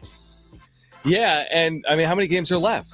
So they've 2 games left or 3? What's 47 and 32? That's 79. 3 games left. 3 games remaining. So this is it. Playoffs are going to start within the next couple of weeks. And Next week? No. maybe just over a week. Week and a half. Week and a half away. That's crazy. All right, where does time go? Well, I don't know. It just goes. Yeah. It just, it's a flat circle. So they're like, the Earth, what happens is it spins, okay? Right. And then when it spins, it's also spinning around what's called the sun. What does that have to do with time? And that's No. How does that affect LeBron's legacy? That's a very good question, and Brent. Alex Ovechkin. We'll answer that at 6:01. Next question. Where do you guys think Shedeur Sanders will be drafted? NFL. Thanks, smart guy. What do you think? USFL. I should have said, what pick will Shedeur Sanders be drafted? Is he going to be a top 2 pick? From right now, it looks like no. Right. And I think that Tennessee and Cleveland would be stupid. And the Giants, if they don't pick him at number 3, would be stupid not to pick him. Yeah, are the Giants an edge rusher away? No. I get it. Edge rushers matter, but don't you need a quarterback first? You drafted Malik Neighbors last year in the first round, top 10 pick, I think. Okay. Why don't you go get him a quarterback? Right. I mean, it's not rocket science. And I do have some reservations about Shedeur, but at the same time, you're just going to sit there and be like, let's wait till next year. Is Cleveland picking second? Yes. They got a better quarterback option moving long-term than Shedeur Sanders? No, they don't. I know. They honestly do not. Well, and you don't know if you're going to have – you don't know what the class looks like the next year, and you don't know where you're picking. And not that any of them are home runs. I can't guarantee to you Cam Ward is a Hall of Famer or Shedeur Sanders is a 10-year Pro Bowler. They're going to win with their edge rushers, John. Just going to edge rush everyone to death. He's seriously, they're just going to edge everybody. Okay. I don't know. I think Shedeur Sanders ultimately goes top 2. I think Cam Ward 1, Shedeur Sanders 2. Travis Hunter 3. But then that also makes no sense for the freaking Giants. They're going to just load up on athletes. Okay, good luck. And then they're just going to do the tush push. And they're going to have Russell Wilson and Jameis Winston alternating snaps and just YOLO. See what happens. When is this thing? Is this next week, 2 weeks, the NFL draft? Soon. It's coming. In Green Bay. Excited for that? Brent? I bet they are in Wisconsin. Nope. I bet the people going to the draft not from Wisconsin are very excited. Yeah. Well, it's coming. I don't know when it is, but within 2 weeks, maybe? Thursday, April 24th. 2 weeks from tomorrow, the NFL draft, first round. I don't know if you can hear that here or not, but 2 weeks from today, we'll find out. The NFL draft, again, first round coverage, Thursday through Saturday in Green Bay. My dad was talking about, I guess, ticket prices, if you want to like go up to the draft, are just like insane. Of course they are. To where if you want to go for day one of the draft, you're going to spend like around $30,000 to be down on the floor for that day ticket. It's one thing that I've never really been like a let me be at the draft guy. He said even day 4, his buddies were telling him we were like 10 grand for like day 4. There's no part of me that would ever want to go to the NFL draft, especially in Green Bay. Yeah, I don't see the appeal. No. Like, oh my gosh, did you see who went 23rd overall? Well, yeah, it's just a name. Like, what's the point of being there? Because Bougadell. Yeah, okay. Is that worth 10 grand? Probably not. To attend the draft, it costs I'm not paying a penny to attend the draft. No, I watching it at your house on your couch, that is the way to do it. You could say that with the actual games. I know. There's no guess what? Cam Ward, when he gets drafted, doesn't go out there for the Titans same day and complete 24 of 32 passes. And what I love is listening to the breakdowns from everybody and listening to the analysis of why they got it right or wrong. Exactly. Yeah. And then that 2 years from now being played back and looking how stupid that was. Yeah, exactly. Like when the Niners drafted Trey Lance, I was so happy. You were like, this is the best day in franchise history. I didn't say that. What did you say? I wish we had that audio right now. I could get it quick, but I was very happy that they didn't draft Mac Jones. That was my excitement level. Right. I need to hear that. Now, again, they actually now have Mac Jones as their backup quarterback. Perfect. So they had both of them. Time is a flat. Everything has worked out perfectly. They got to have both of them within 3 years. I know. Of each other. But that goes to show when you have these high picks hitting on quarterbacks. Yep. Because when you don't, well, San Fran's still good. Yeah. But New England's just been rolling through it. But they could have easily been a dumpster fire. Yeah, definitely. If not for, getting Brock Purdy and then trading for Christian McCaffrey, dude, that could have been a problem. Maybe the Giants are just scared off because remember the last time they had a top 3 draft pick and I was like, take the quarterback. And then they took Daniel Jones. They've had opportunities since Daniel Jones in the top 10. That's for sure. Shedeur Sanders is a much better prospect coming out of college than Daniel Jones. Yeah.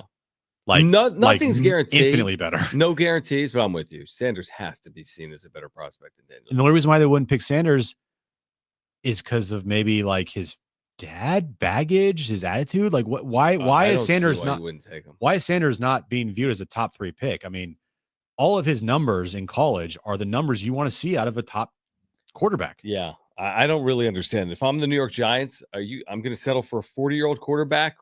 You're just going to be perpetually awful, or you're going to go try and get a young quarterback that you can develop and keep around for the next 8 years? Because right now, I don't have it in front of me, but I'm pretty sure it's Tennessee, Cleveland, New York, and Chicago? New England. Yeah. and Jacksonville. Those are the top. That's the top 5. Jacksonville, no. New England, no. If the Giants are going to pick Shador, and if the Browns are going to pick Shador, and if the Titans are going to pick Cam Ward, then look who's sitting there at 6.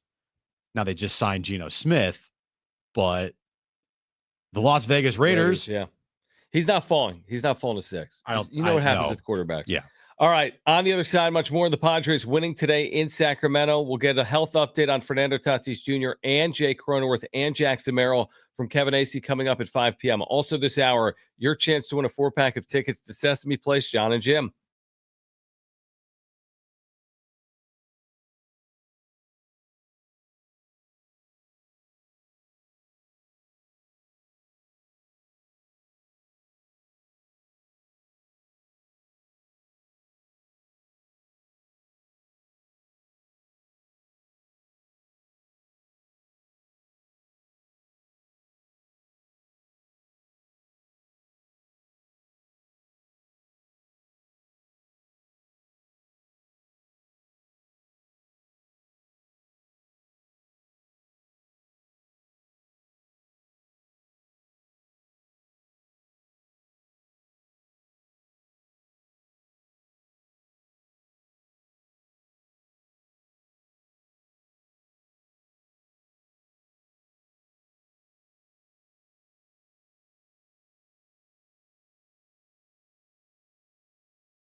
All right, tonight at 6, San Diego Sports 760 has SDFC Midweek Live. Here from head coach Mike Ybarras. Interviews with Other players and coaches, you can find out the latest club and MLS info, hosted by Darren Smith. SDFC Midweek Live every Wednesday at 6 on your home for SDFC, San Diego Sports 760. By the way, Padres Beat The A's Kevin Acee will join us again coming up at 5 p.m. But speaking of SDFC, they are currently in second place in the West. Did you know that, Jim? You did, because we've talked about it. I did. They will play on the road this weekend. Did you know that? Probably. Where are they playing this weekend? Let's do some trivia. Okay. Let's do some SDFC trivia with Jim. Okay. Right, ready? Yeah. They play this weekend in Colorado against the Rapids. Correct. Okay. Let me see. I'll do a little more trivia. Okay. Their next home match is against whom? Takeaways credential, if you're listening.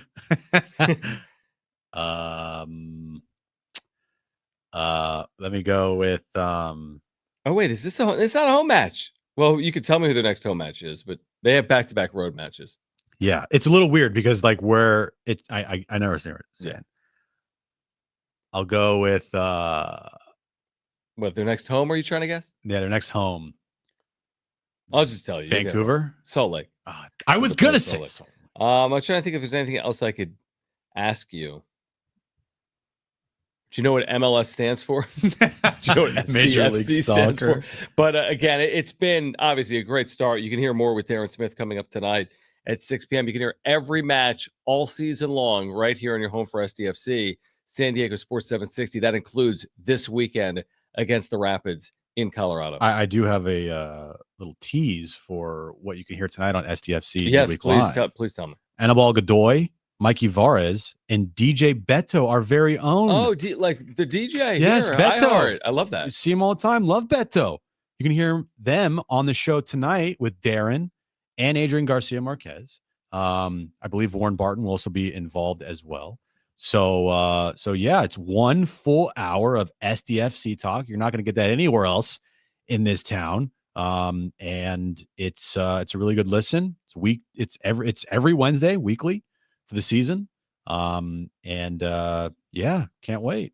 Yeah, I mean, you look at what SDFC has done to begin its season. I'm just thinking about from a fan interest perspective. They've played 4 home matches. I think that's right. Undefeated. And not just that, just the interest. I mean, you're talking about 30,000+ fans for 4 matches. Like that's not duplicated everywhere. There's a lot of these soccer-specific stadiums that aren't even near the size of Snapdragon Stadium. There's other teams that aren't drawing like San Diego, even in a large venue like an NFL venue. So, yeah, I know it's an expansion year. It's year 1. People are excited. I know it's helpful to get off to a good start.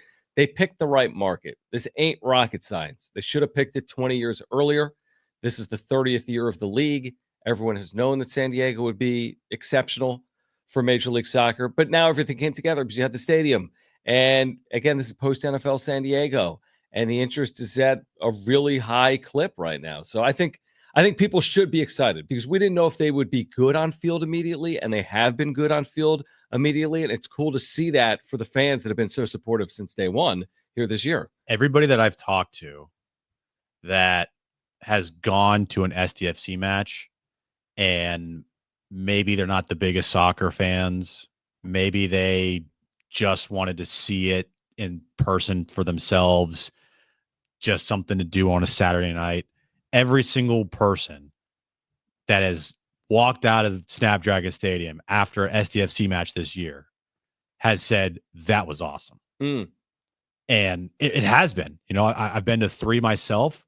I want to go as a fan, not just as a member of the media sitting up in the press box, but you know, hearing from fans that have just wanted to see what this is all about could not have been a better start for SDFC. They're exciting. They score a bunch of goals so far early in the season. They play an exciting brand of soccer, keeps you engaged. They're always on the attack. And I think the branding of the team has been really well done. I think the in-game and pre-game ceremonies, you know, and in-game kind of things that they do, it's been great to have, you know, Manny Machado and all the Padres players early on, how much they support this team, not per se the Padres, but the players, Not the Padres. not the Padres, but the players, Not on social media. how much they have supported SDFC. So, you see Padres fans, they're like, what's this all about? And they go check it out and they realize, whoa, this is a lot of fun. And they realize that, oh, the supporter section, they're cheering the entire match. Like, they don't let up at all. And it's just a fun time. And Snapdragon Stadium is a great environment for a soccer match. And again, I go back to the LAFC match. That place was, man, that was crazy. That was awesome. I'm a very casual soccer fan, so there's probably soccer fans out there that are listening that might have experienced better atmospheres. That's great. Me personally, I haven't. So this being some of my firsthand experiences with soccer at a professional level, to this level, right, in a soccer specific stadium with 35,000 people, like, dude, it's awesome. I'm in. I'm excited, and it's nice that they are one of the best teams in the league too. Yeah, that helps. Better than being 0-7. Right. That helps. All right, back to the Padres, who earned that win in Sacramento today. On the other side, we'll give away Sesame Place tickets coming up later this hour. And then Kevin Acee, our Padres insider, will join us coming up at 5 p.m. We're here until 6 on Jon and Jim.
All right, this update is brought to you by Anderson Plumbing, Heating, and Air. Padres beat the A's today 2-1, winning the series. They are now 10-3 on the year. Best record in baseball. First team to 10 wins in baseball. They have an off day tomorrow before starting the 3-game series and a 6-game homestand with the Colorado Rockies starting on Friday night.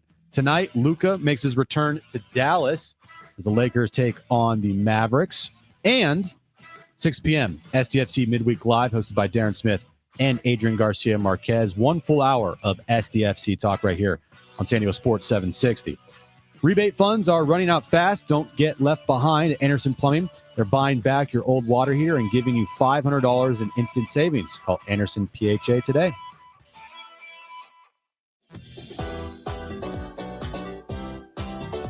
All right, Jon and Jim, San Diego Sports 760. We're 15 minutes away from giving away Sesame Place tickets. We're just minutes away from the Lakers and Mavericks tipping off in Dallas, the return of Luka Doncic for the first time since that trade. And we're about 30 minutes away from Kevin Acee joining us once again here on Jon and Jim. Oh, AD is playing. Yeah, you told me AD wasn't playing. I was told earlier that this is the first time that LeBron has faced AD in over 6 years. Well, yeah, because they were teammates, Sean. Well, but there's been a game where he missed. And you told me, oh, they're not playing today. There was a game earlier this year that AD missed. Okay. So now they're back on the floor together for the first time in over 6 years. I thought AD was going to be out for the rest I know of the you year. did, but you're wrong. I just don't keep up with the Dallas Mavericks. I'm sorry. And then Luka's return is certainly intriguing, to put it lightly, because ever since that trade was made, the criticism towards the Mavericks organization for basically everyone, I'm talking about people outside of basketball, everyone's been like, what on earth are you doing? And this still has the possibility. This has the makings of being an all-time awful trade, right? Luka's going to be in LA for forever. He's 25 years of age. AD's in his 30s at this point. We're just getting started in terms of the impact on Luka and that trade. With him going to LA, what that's going to mean for the NBA for the next decade. With Luka now in a Lakers uniform moving forward. That's still kind of crazy to think about. I don't know if the Lakers are going to win at a high clip with just Luka, but what I do know is they got the star. Right. What would you say about the Juan Soto trade as you spill water over yourself? Juan Soto is the team that wins the trade. The team that trades for the superstar player more often than not wins the trade. Not all the time. More often than not. Right. And now, if Luka doesn't sign an extension with the Lakers, then you got problems. He will, right? I would think so. And if he doesn't, okay, then you can say Dallas, maybe he was right here. Won the trade. Yeah. I don't know. Kyrie's got to come back. AD's got to stay healthy. Clay has to. I don't even know if Clay's out there. I don't even know what Clay's doing right now with the Mavericks, to be honest with you. But in the short term, it was viewed as, all right, Dallas can compete for a championship in the short term. Long term, they just wiped out that long-term window because without Luka, you're now looking at more of like a 4 to 5 year window than a 8 to 12 year window. What's the 4 to 5 year window? Because AD is 32. I'm just looking up. Kyrie Irving is 33. Klay Thompson is 35. So are they even? Is that window? They don't have 2 to 3 year window. Yeah, it's a.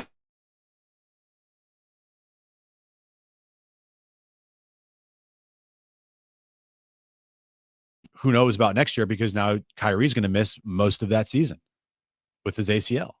Yeah. Klay Thompson's a year older, and he's not getting younger. He is a guy that you could just tell the wear and tear of playing so much with the Warriors and all the injuries that he's gotten. It's come back to him. And then AD, can AD lead a franchise? No. So even if the Lakers don't win a championship with Luka, I still think it's an awful trade for the Mavericks. Awful trade. Yeah. Because even if the Lakers don't win, they'll still be competing for titles the next 2-3 years. When does Luka Not the Mavericks. When does Luka have the option here to become a free agent? It's a good question. Not entirely sure on that. It's at least what? It's not this year. It's right? close. It's still a year or two away. Because there were discussions in Dallas about An extension. The Supermax deal, and that the owners were scared of it because they thought Luka was fat and all he did was drink beer. Well, it's interesting because they were in the finals with him last year. It hasn't even been a year. All he does is put up triple doubles. That's okay with me. Guy can drink as much beer as he wants. He is under contract through next season and has a player option. So basically for the next season year. after. So he's got another year. Yeah, that is interesting to consider, but you're really walking away from the LA Lakers if you're Luka.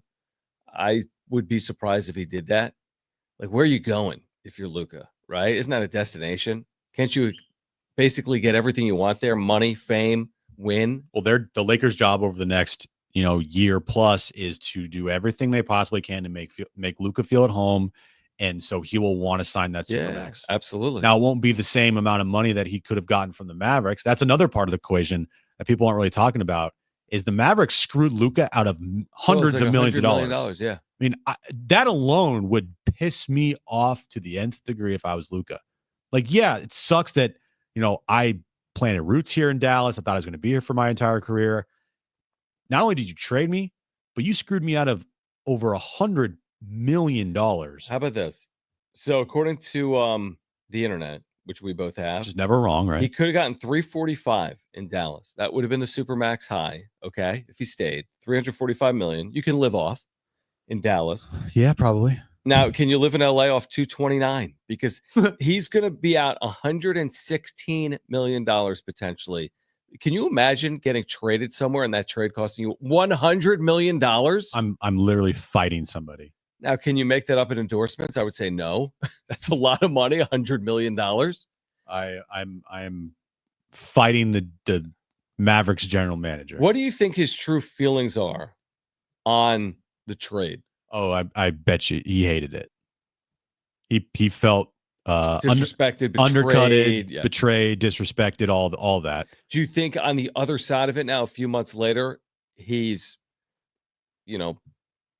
content with where he's ended up? I would use it as, if I was him, I would be pissed, and I would use it as all the motivation in the world to stick it to everybody in the Dallas Mavericks organization that okayed that trade. Yeah, they bet against me, essentially. Like, they didn't think I could win at the highest level. I'm going to show them. Because he just did. The thing that's so confounding to me is that he was just in the finals last year. It'd be one thing if he got there as a rookie and then there were 5 years he didn't get there and he was out of shape. Whatever you think about his fitness, by the way, it's undeniable his ability. Now he's crying. They're playing a welcome back Luka video, and Luka is crying watching this video. He's literally crying.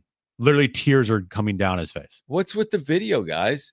You could have saved the video and just kept him. Literally, you just could have kept him. Why? What's with the video? What a rod. It's hard. It hurts our heart to have lost you. Well, you made the trade. Digital team's like, wait, why do we have to make this video? Right. We could have just kept the player. Yeah. What are we doing here? Oh yeah. He's got his towel over his face. See, yeah, he did not want to leave. He did not want to leave. Who would want to leave? They drafted you. You're a young man. You win there at a high level. Then they just showed the whole organization outside. Thank you, Luka. What? Can we play this or not? Hold on. So we'll play his introduction. Thank you, Luka. We're sorry we traded you. At guard, in his 7th season from Slovenia, number 77,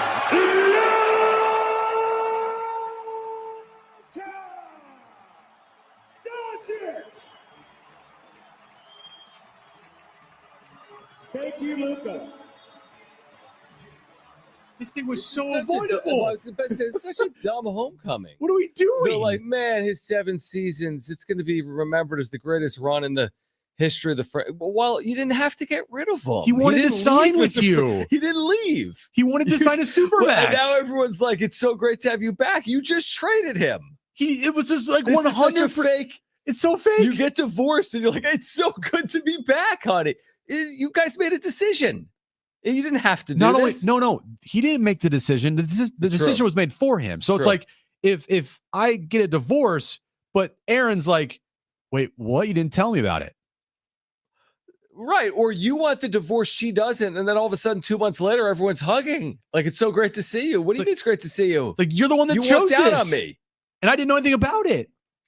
It's a bizarre situation. So weird. Honestly, the people I feel worse for are the fans of the Dallas Mavericks. What are you thinking?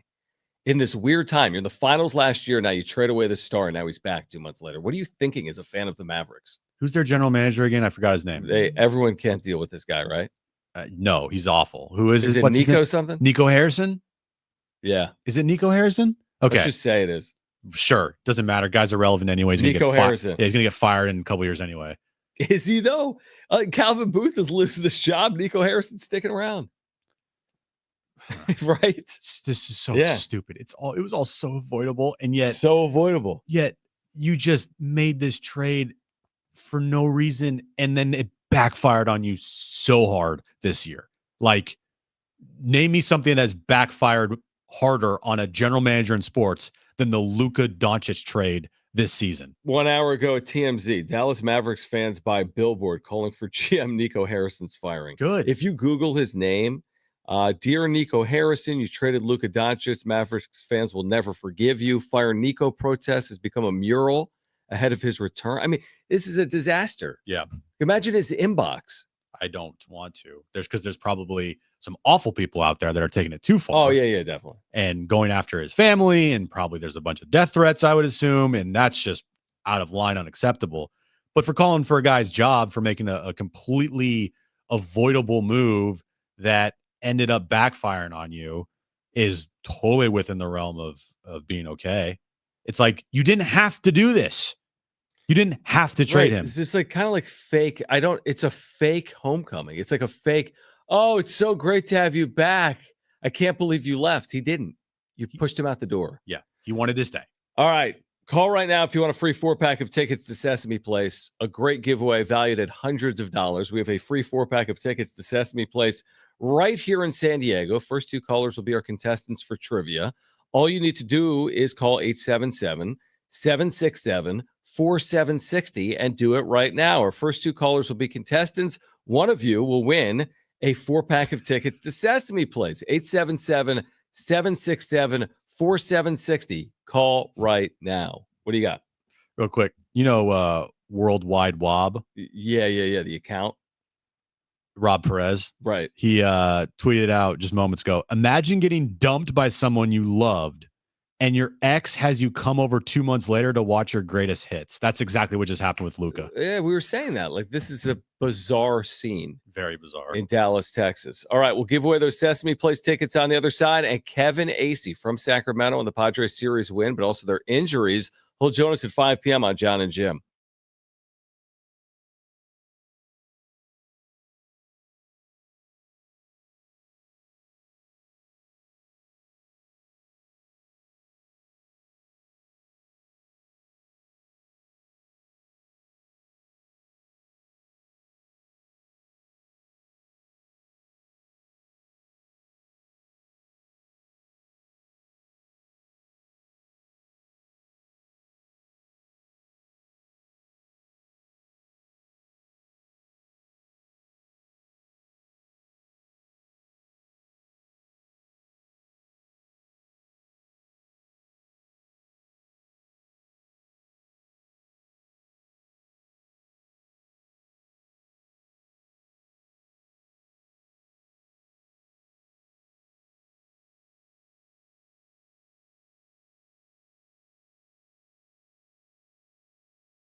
All right, Kevin Acee will join us in about 10 minutes at 5 p.m. We'll give away the Sesame Place tickets momentarily. Lakers Mavs underway from Dallas tonight. Luka has an early field goal. We should just do play-by-play. It's so funny because I feel like Mavericks fans are rooting for the Lakers tonight because every time Luka's touched the ball so far, the crowd has cheered. Well, everyone is wearing a Luka something, whether it's a Mavericks jersey or a sweatshirt or a Lakers jersey. Like, everyone is rooting for Luka. I just saw a Mavericks fan sitting second row filming, wearing a Mavericks shirt, and Luka just scored, and he started pumping his fist. He's probably wearing a Luka Mavericks shirt. Maybe. You know, I think a lot of people are. So, yeah, this is kind of odd to watch. Lakers and Mavericks from Dallas underway. We will keep you updated on that. And again, Kevin will join us coming up in 10 minutes. What do you got, bro? What I can't wait for is later in the game when Luka's got like 30-some points, and every time he makes a field goal, they'll cut over to Nico Harrison and just have this look. It's even there. Is he going to show his face? Right, exactly. Coward. He would almost have to. It'd be a worse look if he didn't show up for tonight. He did in LA. Remember, he was on the floor during introductions. All right, let's play. Greetings. Here we go. Time for Team Jon versus Team Jim. You want me to play? 3 questions, 2 contestants, 1 lifeline. All right, 3 questions, 2 contestants, 1 lifeline. Today's 2 contestants, we have Tommy and we have Christian. Tommy, you called in first. You have your choice of Jon or Jim. Who do you want to go with? Give me Jon. All right, Tommy and Jon. Christian, Tommy and Johnny. There you go. Christian, you get Jim, okay? Excellent. All right. Brent, what's the question of the day? You guys should have a surgery named after you. All right, guys, like you said earlier, the NFL draft is just 2 weeks away. Today's question, name any team that has a top 10 draft pick in this year's draft. All right. So we're looking for anyone it's in the top 10 for draft picks. All right. Like it. Christian, you're up first. What's your first guess? You'd have a lifeline if you want to use it. Was this for NFL, you said? Yes. Yes. This year. The Cardinals? Cardinals. Are the Cards in the top 10? No. No. Okay. No. All right. That's all right. It's 3 rounds. Yep. Tommy, you're up next. What's your first guess? You have a lifeline if you want to use it. Going with the Cleveland Brownies. Cleveland Brownies. An annual rite of passage. Number 2. They'll always be in the top 10. Christian, you're up. What's your second guess? You do have a lifeline if you want to use it. The Giants. The Giants. Number Also 3. in the top 10 a lot. Tommy, back to you. What is your second guess? You'd have a lifeline if you want to use it. The Jets are up there. Jets are up They there. are. They're top 10. Christian, you're going to need this to stay in the match here. What is your next guess? You do have a lifeline still if you want to use it.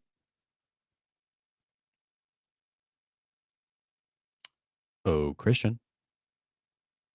Sorry, I was on mute. I'm going to go with the Raiders. The Raiders. They're in there. All right. So what's their score? Give me an update. 2-2. Tommy can win this with a walk-off here. All right. Bottom of the 3rd. Or 9th.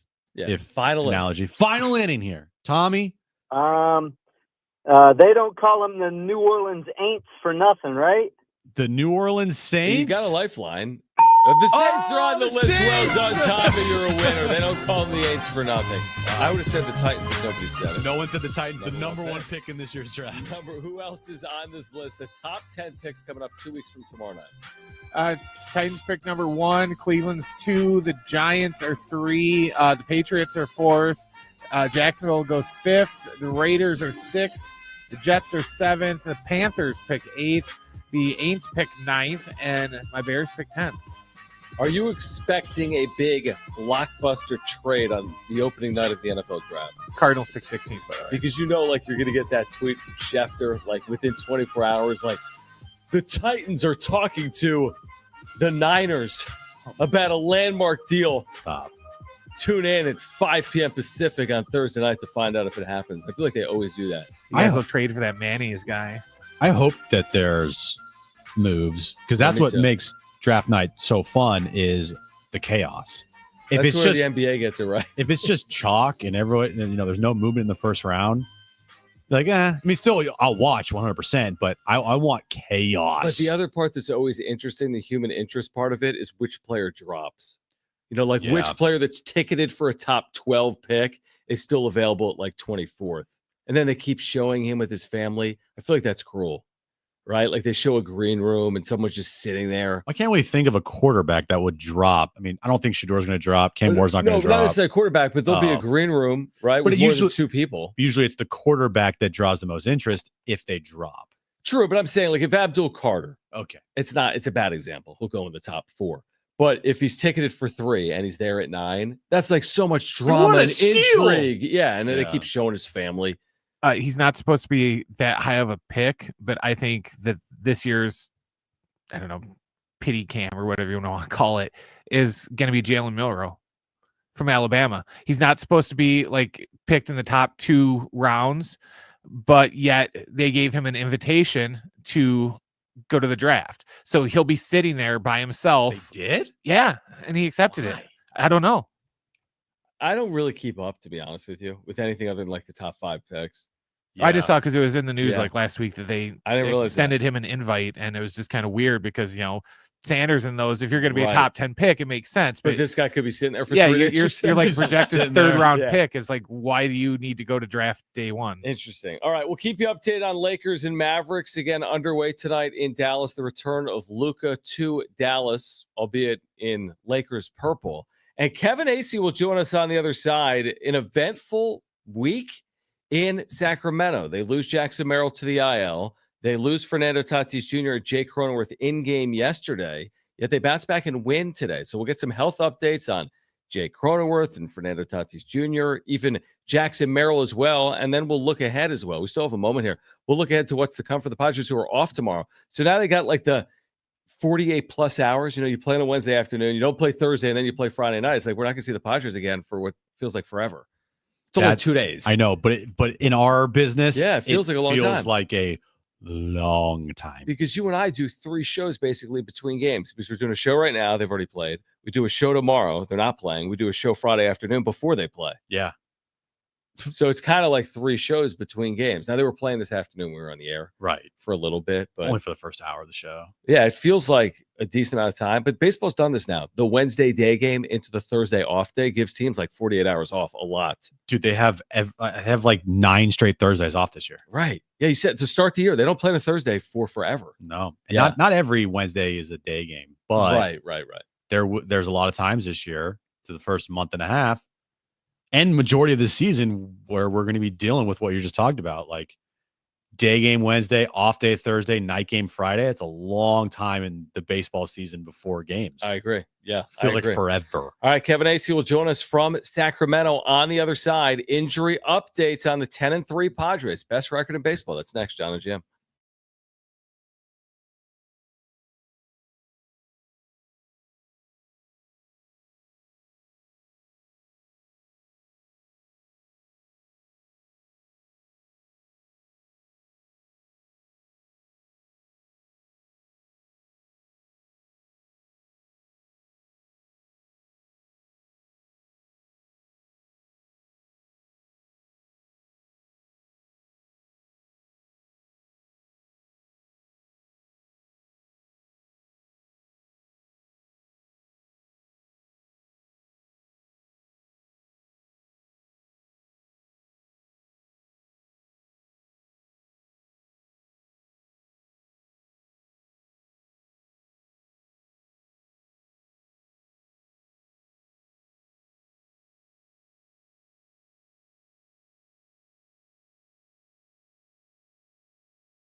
This update brought to you by Anderson Plumbing, Heating, and Air. Padres pick up the win today over the Athletics 2-1. They moved to 10-3 on the year, best record in baseball. They have an off day tomorrow before they start the 6-game homestand and the 3-game series with the Rockies on Friday night.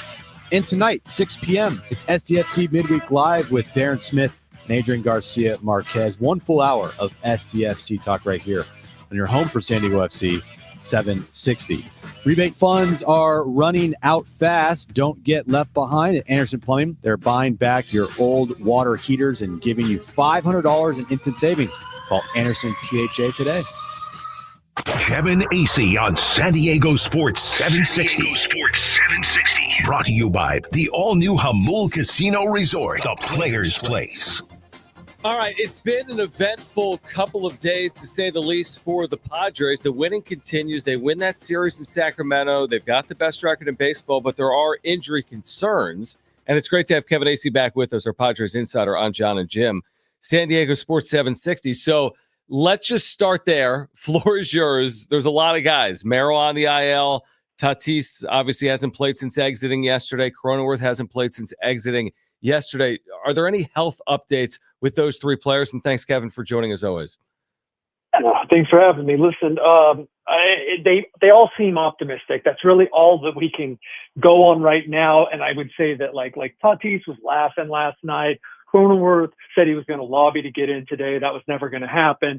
After the game, Shildt said that, in a pinch, he had Tatis available off the bench, was very glad he didn't have to use them, expressed optimism they'll play Friday. I will say that, they both spent most of the game getting treatment, then came out and watched the end in the dugout there. It's possible that they play Friday at home against the Rockies.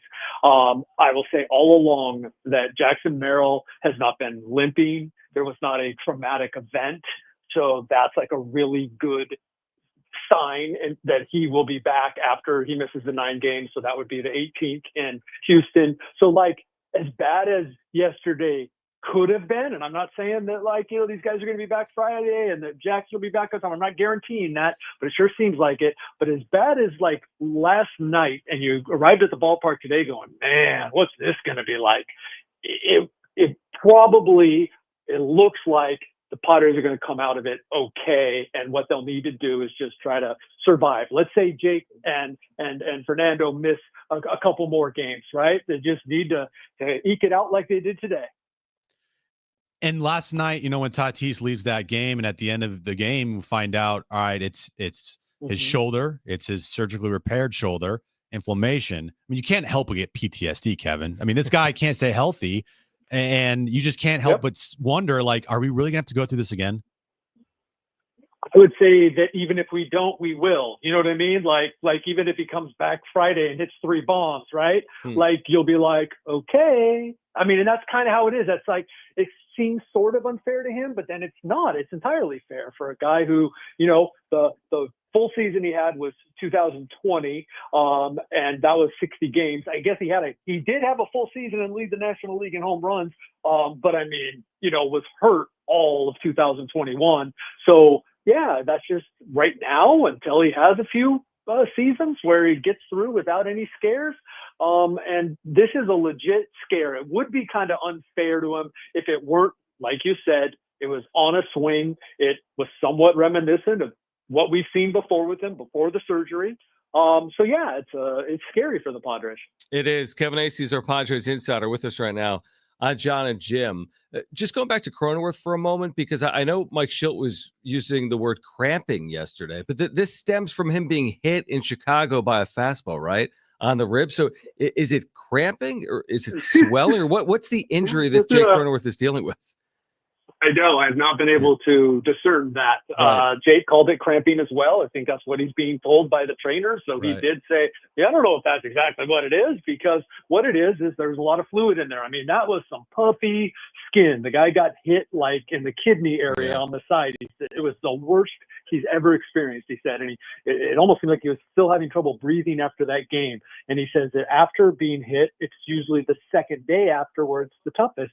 And that running yesterday aggravated it. And then on that swing, he just couldn't go anymore. So cramping, I don't know. But yes, it is. The bottom line is it's a result of him being hit square on 94-mile-an-hour fastball. It doesn't seem that hard unless, you're the guy being hit square on by it.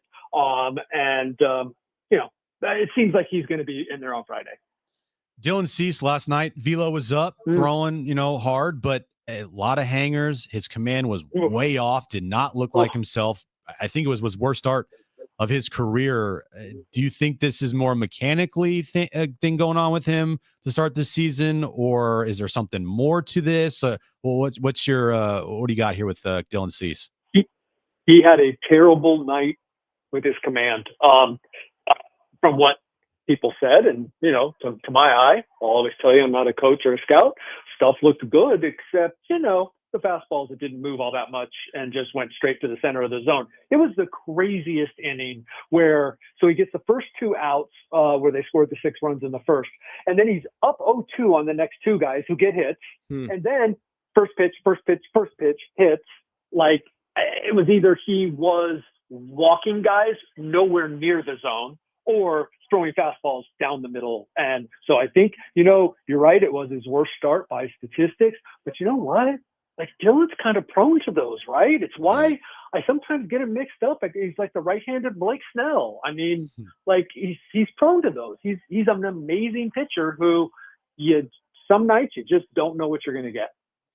Kevin Acee with us right now on Jon and Jim. You look up, and I know it's only 2 weeks. You have to be careful not to react, but there are some players in this lineup that have really performed. I mean, you look at Xander with his 3 hits today. He's hit. Obviously, we know what Manny and Jackson Merrill and Fernando Tatis Jr. They've gotten production from their catchers so far this year. I guess it's just a general sentiment that this offense, I think there were a lot of questions about its depth, but they've gotten production basically all throughout to start the season here. They have throughout the core.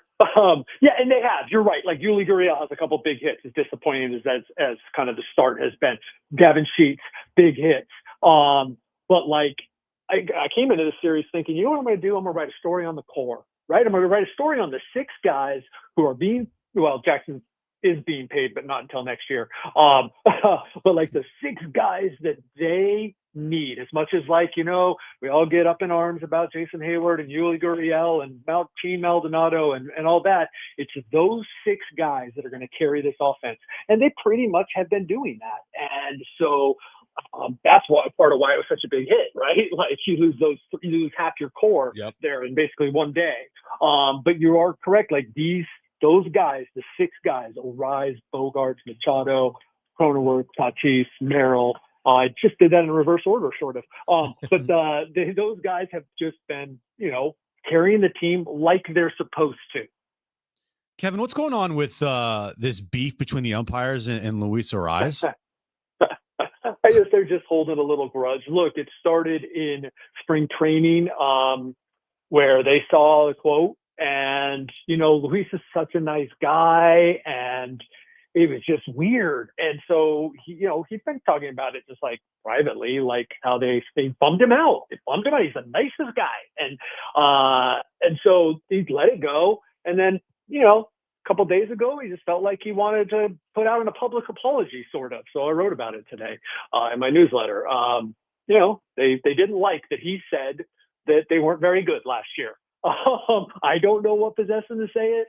I don't know if, I know that he said it. I know he never said he didn't say it. That's for sure. He owned it, but he was just kind of taken back and at first frustrated by it. He wasn't happy with me. But he never denied that he said it, didn't say I did anything wrong, but he was just bummed because that's what you come to learn about this guy. He really was just sad. You watch him on the field. He hugs the first baseman when he gets to first. He's always talking to the umpires, the catcher. He is honestly one of the friendliest ball players, one of the friendliest people, and happy-go-lucky that I've ever seen. And so I suppose the umpires will, this kind of stuff goes on all the time. But maybe not with someone who it bums out as much as Luis. So I suppose they'll drop it soon. I'm surprised, Kevin, that they would hold a grudge like that, because now I get it. There's an umpire union, there's a players union. I'm sure there's some unwritten stuff that goes on there. But I mean, criticism of umpires is part of sport, right? Criticism of officials, it's kind of part of the job. It's maybe why you're paid as handsomely as you are. I mean, I'm reading the quote that you published again today in UT. It wasn't like some absurd quote about umpire. He said umpire was bad last year. I mean, that's not some ridiculous thing to say. Does it somewhat surprise you that this is kind of played out with the umpires towards their eyes based on that one quote? It does, and I haven't run into any of them. They can't talk on the record, right. But I haven't run into any of them to sort of be like, hey, I was just wondering what's going on. Because it was every crew. And they only saw like 4 different crews or whatever, 5 different crews in spring training. But it was every crew. And then it hasn't been unanimous that the umpires haven't talked to him during the regular season, but this crew was giving him the cold shoulder. And so obviously it got around, right? Like they must have a text chain. And maybe they're sensitive about the ABS coming or something. Maybe they were taken back because he is such a good guy. I don't know. But yes, I thought it was terribly surprising. And without talking to them, I'm not going to spout off about it, but I kind of gosh, that's kind of lame. Dude's the nicest guy ever. How could he hits? Yeah, you know what I mean. He treats people with respect. Yeah, too. Right. And that's he's a good guy. Very, very weird. Randy Vasquez today, kind of giving them exactly what they look for from Randy Vasquez. Only 61 pitches, but they got him out of there in the 5th. They did not want to do any more. They had a rested bullpen. You get that from Randy Vasquez. The walks are still concerning. 3 walks today, but overall, I think he has 12 walks and 15 2/3 innings on the season. But man, if he gets those walks down, Kevin, this is pretty good. Yeah, more walks than hits. Though you know what? I was looking it up to see how rare that was. So does Garrett Crochet, and I'm not comparing the two of them, but I'm saying, and it was some other guys too, some really good pitchers who have, at this stage of the season, have walked more guys than hits. So I don't know, maybe Randy's on his way. I think he's certainly trending up. I think he's a real, you're basically saying, I think he is a really effective number 5 starter. The stars aligned today, right? They were back to the 3rd time of the order. Lawrence Butler, the leadoff man, a lefty. Lefties hit him pretty well. And they had their 4 studs at the back of the bullpen rested with an off day coming tomorrow, right? If he had somehow gotten through with 1 or 2 fewer batters faced, and he would have come out for the 6th. But it was you know what? We can do this because we got everything's lining up. It's time to get Randy out of there. Good for him. He got his first win. And he's actually controlling the lefties fairly well. I think righties are now got it. Wilson got a hit today. So it's they're 1 for 20 against him this year or something. The A's, unlike his first 2 opponents, weren't able to stack their lineup with lefties. So maybe that was good too. But yeah, Randy, I'm writing about it right now. You guys interrupted my writing, and I'm very happy to hear from you. But I'm writing about it right now, just kind of the ascension. It was a rough spring. There were some things that you had to work on. And you know what? He worked on them, and I think those things go unappreciated sometimes because we're Joe Musgrove's out, Yu Darvish is out, you got Michael King, Dylan Cease, and you're like, hey, Randy Vasquez still got to give you 25, starts and keep your team in the game, and you nailed it. He did that today. He's actually done it twice, and with those 6 shutout in his first game, and I think it's a good start to the season for him. Yeah, no, it's a really good point. And I saw in your post game write up on this game, I kind of forgotten the signs of a good team. They're winning 1-run games. They've had come from behind wins. 5-0 in 1-run games. 4 come from behind wins. This is how you start a season. And the Padres have started incredibly well. Again, the caveat is always health. Hopefully they can come out on the other side with all of these players, Merrill, Tatis, and Cronenworth, at some point sooner rather than later. But Kevin, appreciate it. Safe travels. We'll catch up before this Rocky series begins on Friday. Hey, all right, guys. Well, can't wait to get out of Sacramento. There's a win. Oh, boy. There's another win. Yeah, there you go. Love that. Travel safe, Kevin. Thank you. See ya. Could have been there when it was 130 degrees. Kevin Acee brought to you by the all-new Jamul Casino and Resort, the Players' Place. We'll react on the other side here until 6, Jon and Jim.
All right, so Kevin Acee with good updates, I would say, on the health of the Padres and where they are right now, 10-3 overall, heading back home for Colorado. I mean, I thought he echoed with what Mike Shildt said about Merrill, Tatis, Cronenworth. How could he not? I mean, he's got a report based on what the manager's telling him. He's not going to go do independent reporting and check in on Jake Cronenworth's like ribs. He's going to knock on his door. Yeah, like, hey, room. Jake, let me see like the what's going on. But I mean, all of it makes sense. The Jake Cronenworth hit by pitch on Sunday, if you miss this thing, it's 40 degrees. He got hit flush on the side of his kidney ribs. Like that sounds awful. He's in his 30s. He says it's the worst hit by pitch of his career. So that's all you really need to know. That to me sounds like you might need time. Can you imagine rib injury, seriously, as a Major League Baseball player? It's the worst because you can deal with it every day. You got to throw, it impacts your ribs. You got to swing a bat, it impacts your ribs. You got to slide, it impacts your ribs. And everyone always says like rib injuries, like it hurts. You feel it. You can't even breathe, dude. That's the thing. You can't. What are you gonna do? You don't like wrap it up. You No. can't do anything with it. So there's that. All right. Cronenworth is a gamer. Maybe it takes an extra day or two. Tatis, I guess you're just trusting in it's just a tweak, and maybe it takes another day or two. And then with Merrill, according to Kevin, they're optimistic that there's nothing of great substance. They just put him on the IL to be cautious. So taking all that on its face, I mean, it's hopefully not terribly bad news. And I'm okay with it if it's just a couple days. And as we talked with Kevin about Fernando Tatis Jr., like that's just what the narrative is on Tatis until he can prove he's healthy. Like he is an injury-prone player. If someone wants to say he's made of glass, I'm not going to argue with you because there's plenty of evidence to prove that statement is correct. He can't stay healthy. He can't. And when these types of things pop up and he's, swinging a baseball bat and he comes up grimacing and it's like, what do you do now? Yeah, and I also don't know what the Tatis injury or whatever ailment he was experiencing last night stems from. He slid into third awkwardly, which is like a staple of his career. Odd slides, right? Like head over heels, just like throw your body at a base type slide. So maybe it happened there. He stayed down, got up, stayed in the game, then took an ultra aggressive swing like he always does, that you want to see, and then looked like he hurt his shoulder again doing that. So I don't know if he's been dealing with it. And then Kevin wrote that actually last night. We could have asked that. He said he's been dealing with a bulky shoulder. So was he dealing with it because of what happened last night? Dude, I can't even. Right? Because this is what happened last year. First series of the season against the Giants. Hurt his leg. He had a stress reaction. He was playing on one leg for like 3 months. Yeah, but if you have re-injured a shoulder that was surgically repaired not that long ago, like I hope not, man. I hope the whole point of the repair is to that thing is like fixed. Like you surgically repair a labrum, which is what he had done. You shouldn't be hurting that same labrum. Although these are professional athletes, I don't know. I'm just going to hope for the best with Tatis. But the thing with Tatis, and for people like, oh, you're jumping too far. No, with Tatis, you're never jumping too far because he's always injured. That's the thing. So he's got to prove it until he makes 158 starts in a major league season. That's pretty high. Just what he should be doing. I mean, he's $30 million a year for a 26-year-old outfielder. Why shouldn't he play every day? I get it. Okay, 155. 155. Until he makes 155 starts in the major leagues, I think it's a fair question. And not only make 155 starts, but make 155 starts with like 41 bombs, a 920 OPS, 32 stolen bases. He hits 285, 110 RBI. Like, hey, you're capable of that. We all know you are. Can you do it? Right. Because you haven't proven it in your entire career that you can. And the 2021 year, when he was, going on the IL every other month with a subluxed shoulder, still at 41 home runs. Now, if you want to be that person out there, well, that was, pre-steroid suspension. Okay. I'm not going to argue with that either. Like Tatis, his defense, it's very thin. There's really not much defense here for Tatis. Anything you say about him, it's really hard to argue. Yeah. Hey, well, everything that Tatis did as far as the power numbers was before his steroid suspension. Okay. Tatis is made of glass. Okay. I can't sit here and fully defend Tatis like I would want to, because there's so much in his career that's been against him. I absolutely love he to me at this stage in his career, we don't know how to finish it. He's to me one of my favorite athletes ever. Okay? So that's one side of the coin. He genuinely is one of my most favorite players in any sport. When he burst onto the scene, I thought it was incredible. You're like, what can this guy not do? Right? Matrix slides. He looked like a one-of-one type player. Scoring on second on a pop fly to shortstop. So like shortstop. But to tell the whole story, there's another side of that coin, unfortunately. And he needs to go prove those. Like, he's got to change the narrative, and he's the only one that can do it. And then basically all he's got to do, all he's got to do is stay on field and produce. But that's what he's paid to do. Right. Like, if he's Manny moving forward, awesome. You're staying on field, you're producing. Yeah. Perfect. And that's the best thing about Manny Machado is he posts and, always puts up those numbers, 30, 100, 270, 280, 155 games. Right. But at the end of the day, it's like what we said when he got suspended. Like, you love Fernando Tatis Jr. I absolutely am enamored by Fernando Tatis Jr. But when you see someone that special, you want the most out of him. Dude, when he is healthy, and you haven't seen it in big stints, but when he is healthy, dude, first 7 games of this season, you're like, okay, here we go. These first 12, really. First 12, it hasn't been perfect, you're right, but he's been a great player until he got hurt the other night. All right. On the other side, updates from Dallas, where Luka has made his return. That game is well underway. Mavericks and Lakers from Dallas. We have Jim's back page still ahead. We're here until 6 p.m. Jon and Jim.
This update's brought to you by Anderson Plumbing, Heating, and Air. Padres beating the A today 2-1, winning the series and moving to 10-3 on the year. Best record in baseball. They have an off day tomorrow before they start a 3-game series at home against the Colorado Rockies. Luka making his return to Dallas against the Mavericks tonight. Lakers, they lead the Mavericks 49-47 with 4 minutes left to go in the first half. And tonight, half hour from now, SDFC Midweek Live with Darren Smith and Adrian Garcia Marquez, a full hour of SDFC talk. Rebate funds are running out fast. Don't get left behind. Anderson Plumbing, they're buying back your old water heater and giving you $500 in instant savings. Call Anderson PHA today.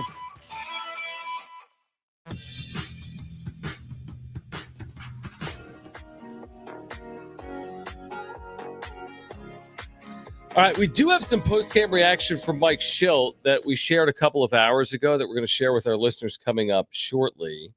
As the Padres improve to 10-3, they win in Sacramento over the A's 2-1, and they do it without Jackson Merrill, without Fernando Tatis Jr., without Jake Cronenworth. So that is impressive, and they win a series, and they get to 10-3 overall. So let's hear from Shildt. It starts with just his general takeaway, the win, doing it shorthanded. You'll get some injury updates in here as well. This was Mike Shildt post-game after a Padres win. Yeah, team effort, hard earned. I mean, it's a good win. Finished up a road trip. Quick turnaround. Going to play regardless of circumstances. Guys got after today, man. It was a really gritty win, and Vasquez did a great job setting the tone on the mound. You talked about Bogaerts the other day. I imagine you saw more of what you had been seeing from Bogaerts today, just maybe the results kind of coming Yeah, out. you just see good at bats, and that's the thing that we talk about occasionally. I don't get too wrapped up in the numbers. The numbers can be skewed either way. But I've seen a guy in Bogey since the first live batting practice in spring training look like a guy that's really locked in, has a good swing going. So, I've seen good swings, good at bats, taking his walks, and doing some damage in the zone, a couple doubles a day. Really impressive at bats by Bogey. Do you have any updates on Tatis and Cronenworth? I do. Nothing, Crony, we still feel like cramp, still getting some of that out of there, inflammation fluid a little bit out of there.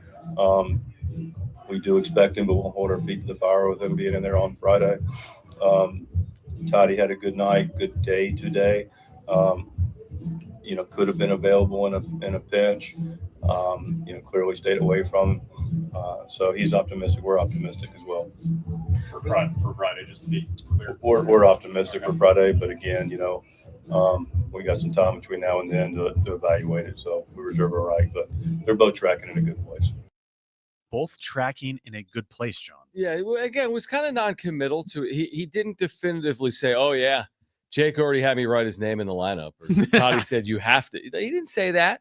So he didn't fully commit. He said positive things, that they're improving. They feel like they're in a good place. But he didn't guarantee that they would play Friday. And by the way, nor did Kevin. Like Kevin said, they might miss another. Maybe they missed another game. Maybe they missed another 2 games. I mean, it wouldn't make me feel that great if on Saturday, Tatis and Cronenworth still aren't in the lineup. Yeah. Well, then you start having more questions about Toddy. Right. And there still isn't a resolution if they're going to put them on the IL or not. Right. So it's just, I guess, literally a day-to-day type of thing. But from the sound of it and then talking to Kevin today, maybe he dodged bullets. I mean, it didn't look good in real time. Dude, last night, what I was thinking was like, what is going on? Season over. You had Dylan Cease ineffectiveness. You had Merrill go on the IL, which was a surprise. You have multiple position players, critical pieces. Tatis and Cronenworth leave the game due to injuries that do not look good when you watch it on TV. Oh, no, they looked awful. It wasn't just like, no big deal. It didn't look, it looked like it was a really, really bad night. Not because of the score. You're going to lose games. Yes. Okay. You lose a game 10-4, they'll lose another game 10-4. That's fine. And they'll beat teams 10-4 too. But to lose the players was the huge concern. Now you look at it 24 hours later through a different lens. Maybe I'm not as concerned as I was a day ago. I don't know. I don't know what to think. I was super concerned in real time. I take a step back. I'm like, maybe it's day to day. Aren't we all? But I don't know who to believe or what to believe or what really happened. I mean, Jake literally collapsed in the batter's box. Couldn't get out of the box. Tatis, we've seen that, swing and grimace before from him, which resulted in multiple IL stints and eventually, labrum surgery on his shoulder. So it's like, dude, what is going on? Mm-hmm. Jackson goes on the IL. Dylan C sucks. Jake Cronenworth collapses in the box. A couple innings later, Tatis leaves the game. Everyone's just going to center field because everyone's injured. Right, because the clubhouses in Sacramento are over the center field wall. Oscar Gonzalez, he arrives mid-game. He gets put right in the game because of injury, and then a ball goes under his glove, costs the team 2 runs. It wasn't a great night. No, it wasn't. Now, again, you look at it 24 hours later, you're like, well, now they won a game without any of these guys. Now we're being told we've dodged bullets, right? Everything is fine. They didn't say it that strongly, but they did say it with Merrill. Oh, the Monday thing is precautionary. He just needs a day. And then the next day it was, well, he needs 10. Went from 1 day to 10 days. Honestly, with Merrill, listen, injuries are a part of it. There will be players that go on the IL. The reason for more concern is Tatis. I just can't deal with him going on the IL again for our mental health. And again, he doesn't want to go on the IL. No, I'm not saying he's going on the IL. I'm just saying I can't deal with him going on the IL. Because what he knows is he knows the narrative. And he understands if he continues to get put on the IL season after season after season, I mean, that's who he is. And he can't run away from it unless he, flips that narrative around. Right. And hearing him, or not hearing him, but just seeing quotes from him, like, I'm not going on the IL. That is him saying, like, no, I can't go on the IL because I know that, one, I'll get ripped for it. When it's not really Tatis's fault, but it is his fault. It's his body's fault. Right. Like his body's betraying him. Right. Tatis doesn't want this. No one wants this. But his body has just betrayed him over and over and over again. And that narrative of going on the IL again, like he just does not want to do it. Right. Other players, I'm sure, Jackson Merrill didn't want to go on the IL the other day, but it's not like he has a career worth of IL stints like Tatis does. Right. Yeah, no, 100%. The thing with Tatis, you're right. It's like, that maybe you try to keep yourself off the IL. Look at last year. I know he waited until like he thing. couldn't play anymore. So you're damned either way. Right. Because if you go on immediately last year because of the leg, you're like, this guy went on the IL a day into the season. Well, the one thing that you could look at with Tatis is even though he had 3-4 subluxations of his shoulder in 2021. Yeah. And he only played, I think, 130 games. Yep. Still hit 41 home runs. Right. So, even with a bum shoulder, he could do it. The one thing, though, now is what we saw at the beginning of the year. Would that change? And that is basically Tatis is your leadoff man, and he has unleashed, cuffs off, and go run wild, my guy. Right. Yeah, it's so funny because Fernando Tatis Jr., you could argue, hasn't even entered his prime. He's 26. Yeah. A lot of people would say 27 to 30, right? 26 to 29, whatever you want to say. Still pretty prime-ish. He's right there, make no mistake. But we've experienced multiple careers for a guy that's only 26, from what he looked like when he came up. So many ups and downs. The suspension to the 40 home runs. I don't even know how to describe it, to the swinging 3-0 thing. That was 10 decades ago. That was during the COVID time. To his brilliant postseason performances, St. Louis during COVID, last year against Atlanta and LA, at least the first 3 games of that series against LA. He's just a very unique player in Padres franchise history. He is, which is great. It's great. It's great. I'm just scared that, in 10 years from now, which is a long time, who even knows if we're even here, but you're going to get my point. You're saying meteor, or are you saying dead, or are you saying we have different jobs? All the above. Meteor, dead, different job. Yeah, we get different jobs on the day the meteor strikes. Right. The narrative of Tatis, and you said it before, the biggest what if career. Well, that's the worst thing you could say. If I that's know. what we're saying in 10 Well, years. how many games has he missed in his time? Oh, man, we always in the big leagues. It's always interesting. It's ridiculous. Well, again, it's not his fault there was COVID, but I know. You know what I mean? I do want to do that deep dive. Don't do the COVID year as far as games missed. No, he didn't miss any games. I know. So first year he missed 78 games. Let's just out of 162 or out of max. Write this down. Hold on. Put this in your phone. Okay, go. This is out of max games. 78, as in these are games he didn't play. Mhm. Plus 1, he's played 59. Okay, just do it. 79. Plus 32. Plus 162. Hold on. Okay. Did you do the 162? Mm-hmm. Plus 21. Plus 60. Plus 1 today. 355. Okay, so he's missed, again, everyone's going to miss some games, but he's missed 355 games. He's missed a total of Over 2 years. Over 2 seasons. Now, one of them he was literally suspended for and but injured, hurt, but already hurt that mostly year. injured. So let's, as we do the deeper dive, how many games has Tatis been eligible, or how many games have been played over those years? So as in 162, 60, 162, 162, 162, and now 13. That's the question. As in, what percent of games has he missed?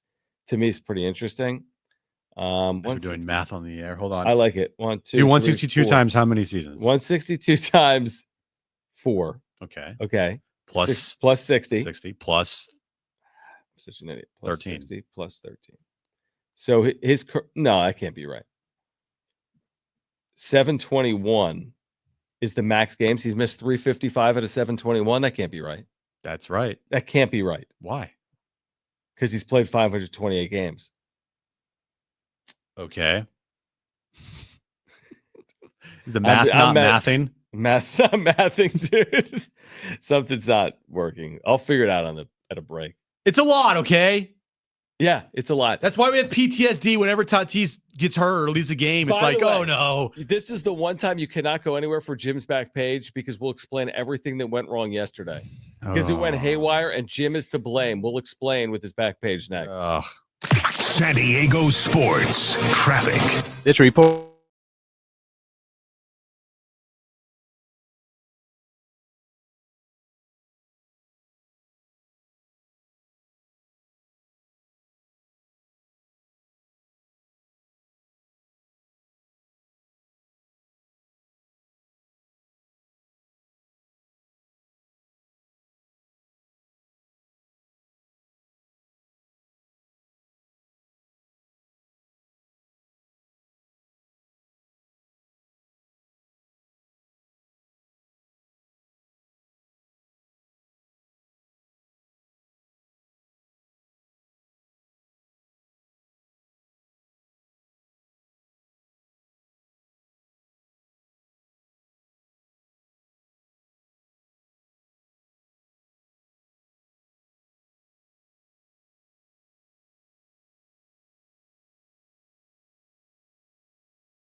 Okay, hold on. Luka has 31 at the half. It's kind of, I mean, didn't we say he would likely go off against his former team? 11 for 16, 6 of 8 from 3, 31 points, 3 rebounds, 3 assists. Lakers lead the Mavs 60-57 at the half. That's why I said he scored 101 points. I need a 60 piece from Luka tonight. Like, show no mercy. That's below the average. He's on pace for 62. I know. I need more. I need 70. I mean, 16 field goal attempts, 11 to 16. I watched for a few moments while we were doing the show. I saw him miss like 3 shots. Me too. But while I haven't been watching, he's made 11 shots. I guess he's just on fire when we're not watching. And by the way, 3-point games. He's got 31. The Lakers only leading in Dallas 62-57. Yesterday on the back page, would you like to explain? All right. I got duped. So I'm partly blaming James for this, but it's a lot my fault. Right. So James, one of our loyal listeners, watches on YouTube in the YouTube chat all the time. He sends me stories on my Instagram. And I saw this story yesterday that he sent me. And it was about the roller coaster at Belmont Park. And you said it goes upside down. And it's going to be a new renovation to a wooden roller coaster. Wooden roller coaster. Hey, you guys believe me? I know. I questioned it without even listening because I don't care typically about the back page. I questioned it like 4 times. Like, wait, a wooden roller coaster is going to go upside down? Oh, that's interesting because it's never happened in the history of mankind.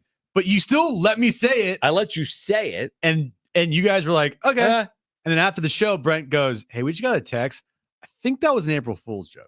100% April Fool's joke. So I looked it up, and I didn't even realize that was a 100% April Fool's joke. So I'm pretty good with not getting duped by April Fool's jokes. But hey, look, this wasn't April 1st. A week later, you could get me. Right. And I got. Okay. So I'm an idiot. How many people booked their trip to Belmont Park? Nobody did. For the big roller coaster. Well, for me, that was the funniest thing because remember on April Fool's Day, Jim went on a big rant about how dumb April Fool's is, and it's impossible to get fooled and tricked anymore by these. And then here we go. Less than a week later. All right, let's get to the real back page today. It's time for Jim's back page. I gotta blame the fans and the media. And after that, it's the lineman's fault, it's the coach's fault, the owner's fault, the turf, referees. Today's stories that you might have missed. So Pittsburgh Pirates are off to a bad start. Shocker. But it's not just on the field. It's off the field with the Pirates they do now. Off the field? Well, first, did you see that they briefly removed the Roberto Clemente sign right field line in right field? Yes. That was awful. Well, they replaced it with like a Yingling beer sign or something. Like, hey, forget about Clemente. Let's just put some signage here for an advertiser. Isn't that what they did? Yeah. Yeah. And then quickly they had to change that back because that didn't go over well. Roberto Clemente Jr. was like, what are you doing? I think that was him. Yeah, you might want to contact us first on this the one. Clementes are pretty important to your franchise. Right. Well, this just popped up yesterday. Okay. Pirates fans have found where their Bucko bricks have gone. Now, a Bucko brick is just like what at Petco Park has with the bricks, and you can put your name on it and whatever. So there were renovations to PNC Park over the offseason. Mm-hmm. And fans going to the park this year were frustrated because they couldn't find their Bucko bricks outside outside PNC Park. And they were wondering where they went. And emails to the Pirates organization, nothing was returned. And fans that have had these bricks outside of PNC Park for literally 25 years, all the way dating back to 1999. Well, they have found the bricks, John. Somebody has found the bricks and sent it into KDKA TV. These bricks that went missing, thousands of commemorative bricks that were removed earlier this year, were found at a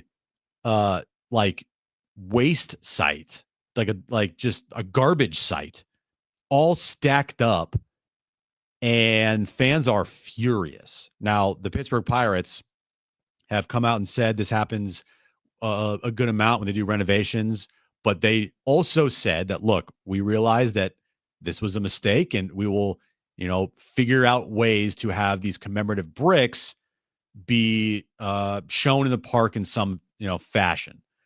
They have to do renovations because these bricks are 25 years old. They need to just replace the bricks. I know, but again, the bricks were missing and thrown out, and they got without telling anyone, without telling anybody. And fans found these bricks at a just random waste site. Again, what do they say about like a leopard doesn't change its, what do they say, Brent? Spots? Zebras change its, like the Pirates are just a poorly run organization. So they're poorly run. Yeah, they're awful. So that's why, I mean, when you don't win, but they don't win anywhere, right? They're not winning on field. They're not winning off field. They just are a bad organization. They're an awful organization. Yeah. And Paul Skeens, it's the best thing that's happened to them in 2 decades. Enjoy your 2 years with them because they're going to trade him. Yep. He'll be gone once he becomes a free agent. LeBron James got immortalized today. John, did you hear about this? I saw as like a Ken doll. Yeah. LeBron James is now a Barbie. Well, Ken doll. He's a Ken. Doll. He's a Ken doll. Yeah. The Lakers and LeBron James announced today that he has become the first Ken ambassador. And then did he make the announcement by saying, "I'm just Ken"? No, I'm just LeBron. How's it go? I'm just everywhere Ken. Else I am a 10. Kind of, yeah. Good job. Did you watch that movie actually? With Kristen, yeah, she took me. It's like one of the only movies you've ever watched. It's the last time I saw a movie in a theater. The LeBron doll is incredibly detailed, featuring the 4-time NBA champ's signature facial hair, a custom Letterman jacket, crossbody bag.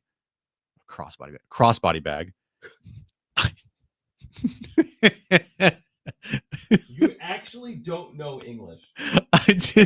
I thought Cross. Yes. After the show, I'm going to go do CrossFit. In the English language, commonly used. Jones uses it. I read it to him in books. He reads it to me. It's not cross. It's cross. You are really red. Where are you from? What part of the country were you schooled in? Okay. Make sure to donate to the Red Cross or the Red Cross. Red Cross. Red Cross. Shades, Beats headphones, a gold watch, and merch for his LeBron James Family Foundation.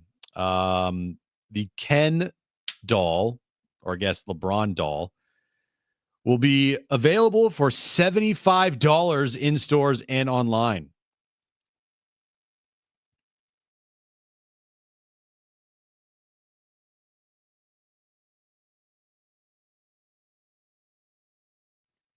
Oh, dude.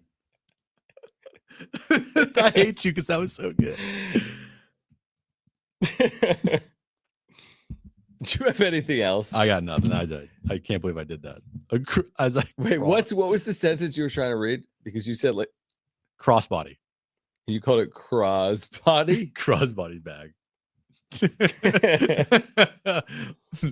I don't know what to say. Should we start rethinking the back page? Maybe? Yes. Honestly, what I need, you know how analytics are a huge part of sports?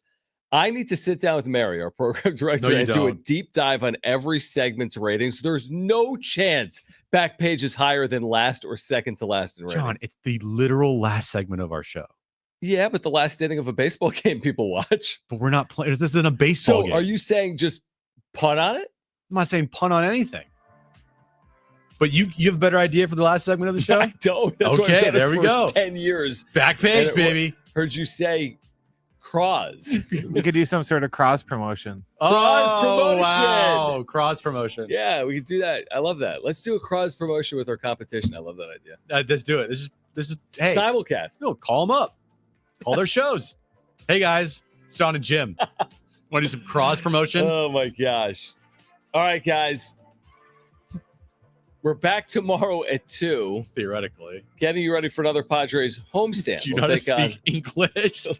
Seriously. Jones speaks English. Man. All right, Rockies will be here Friday. We're back tomorrow at 2. If you miss anything, you know where to find it. For Brent and Jim, I'm John. SDFC Midweek Live on the other side. Keep it here. San Diego Sports 760. Okay.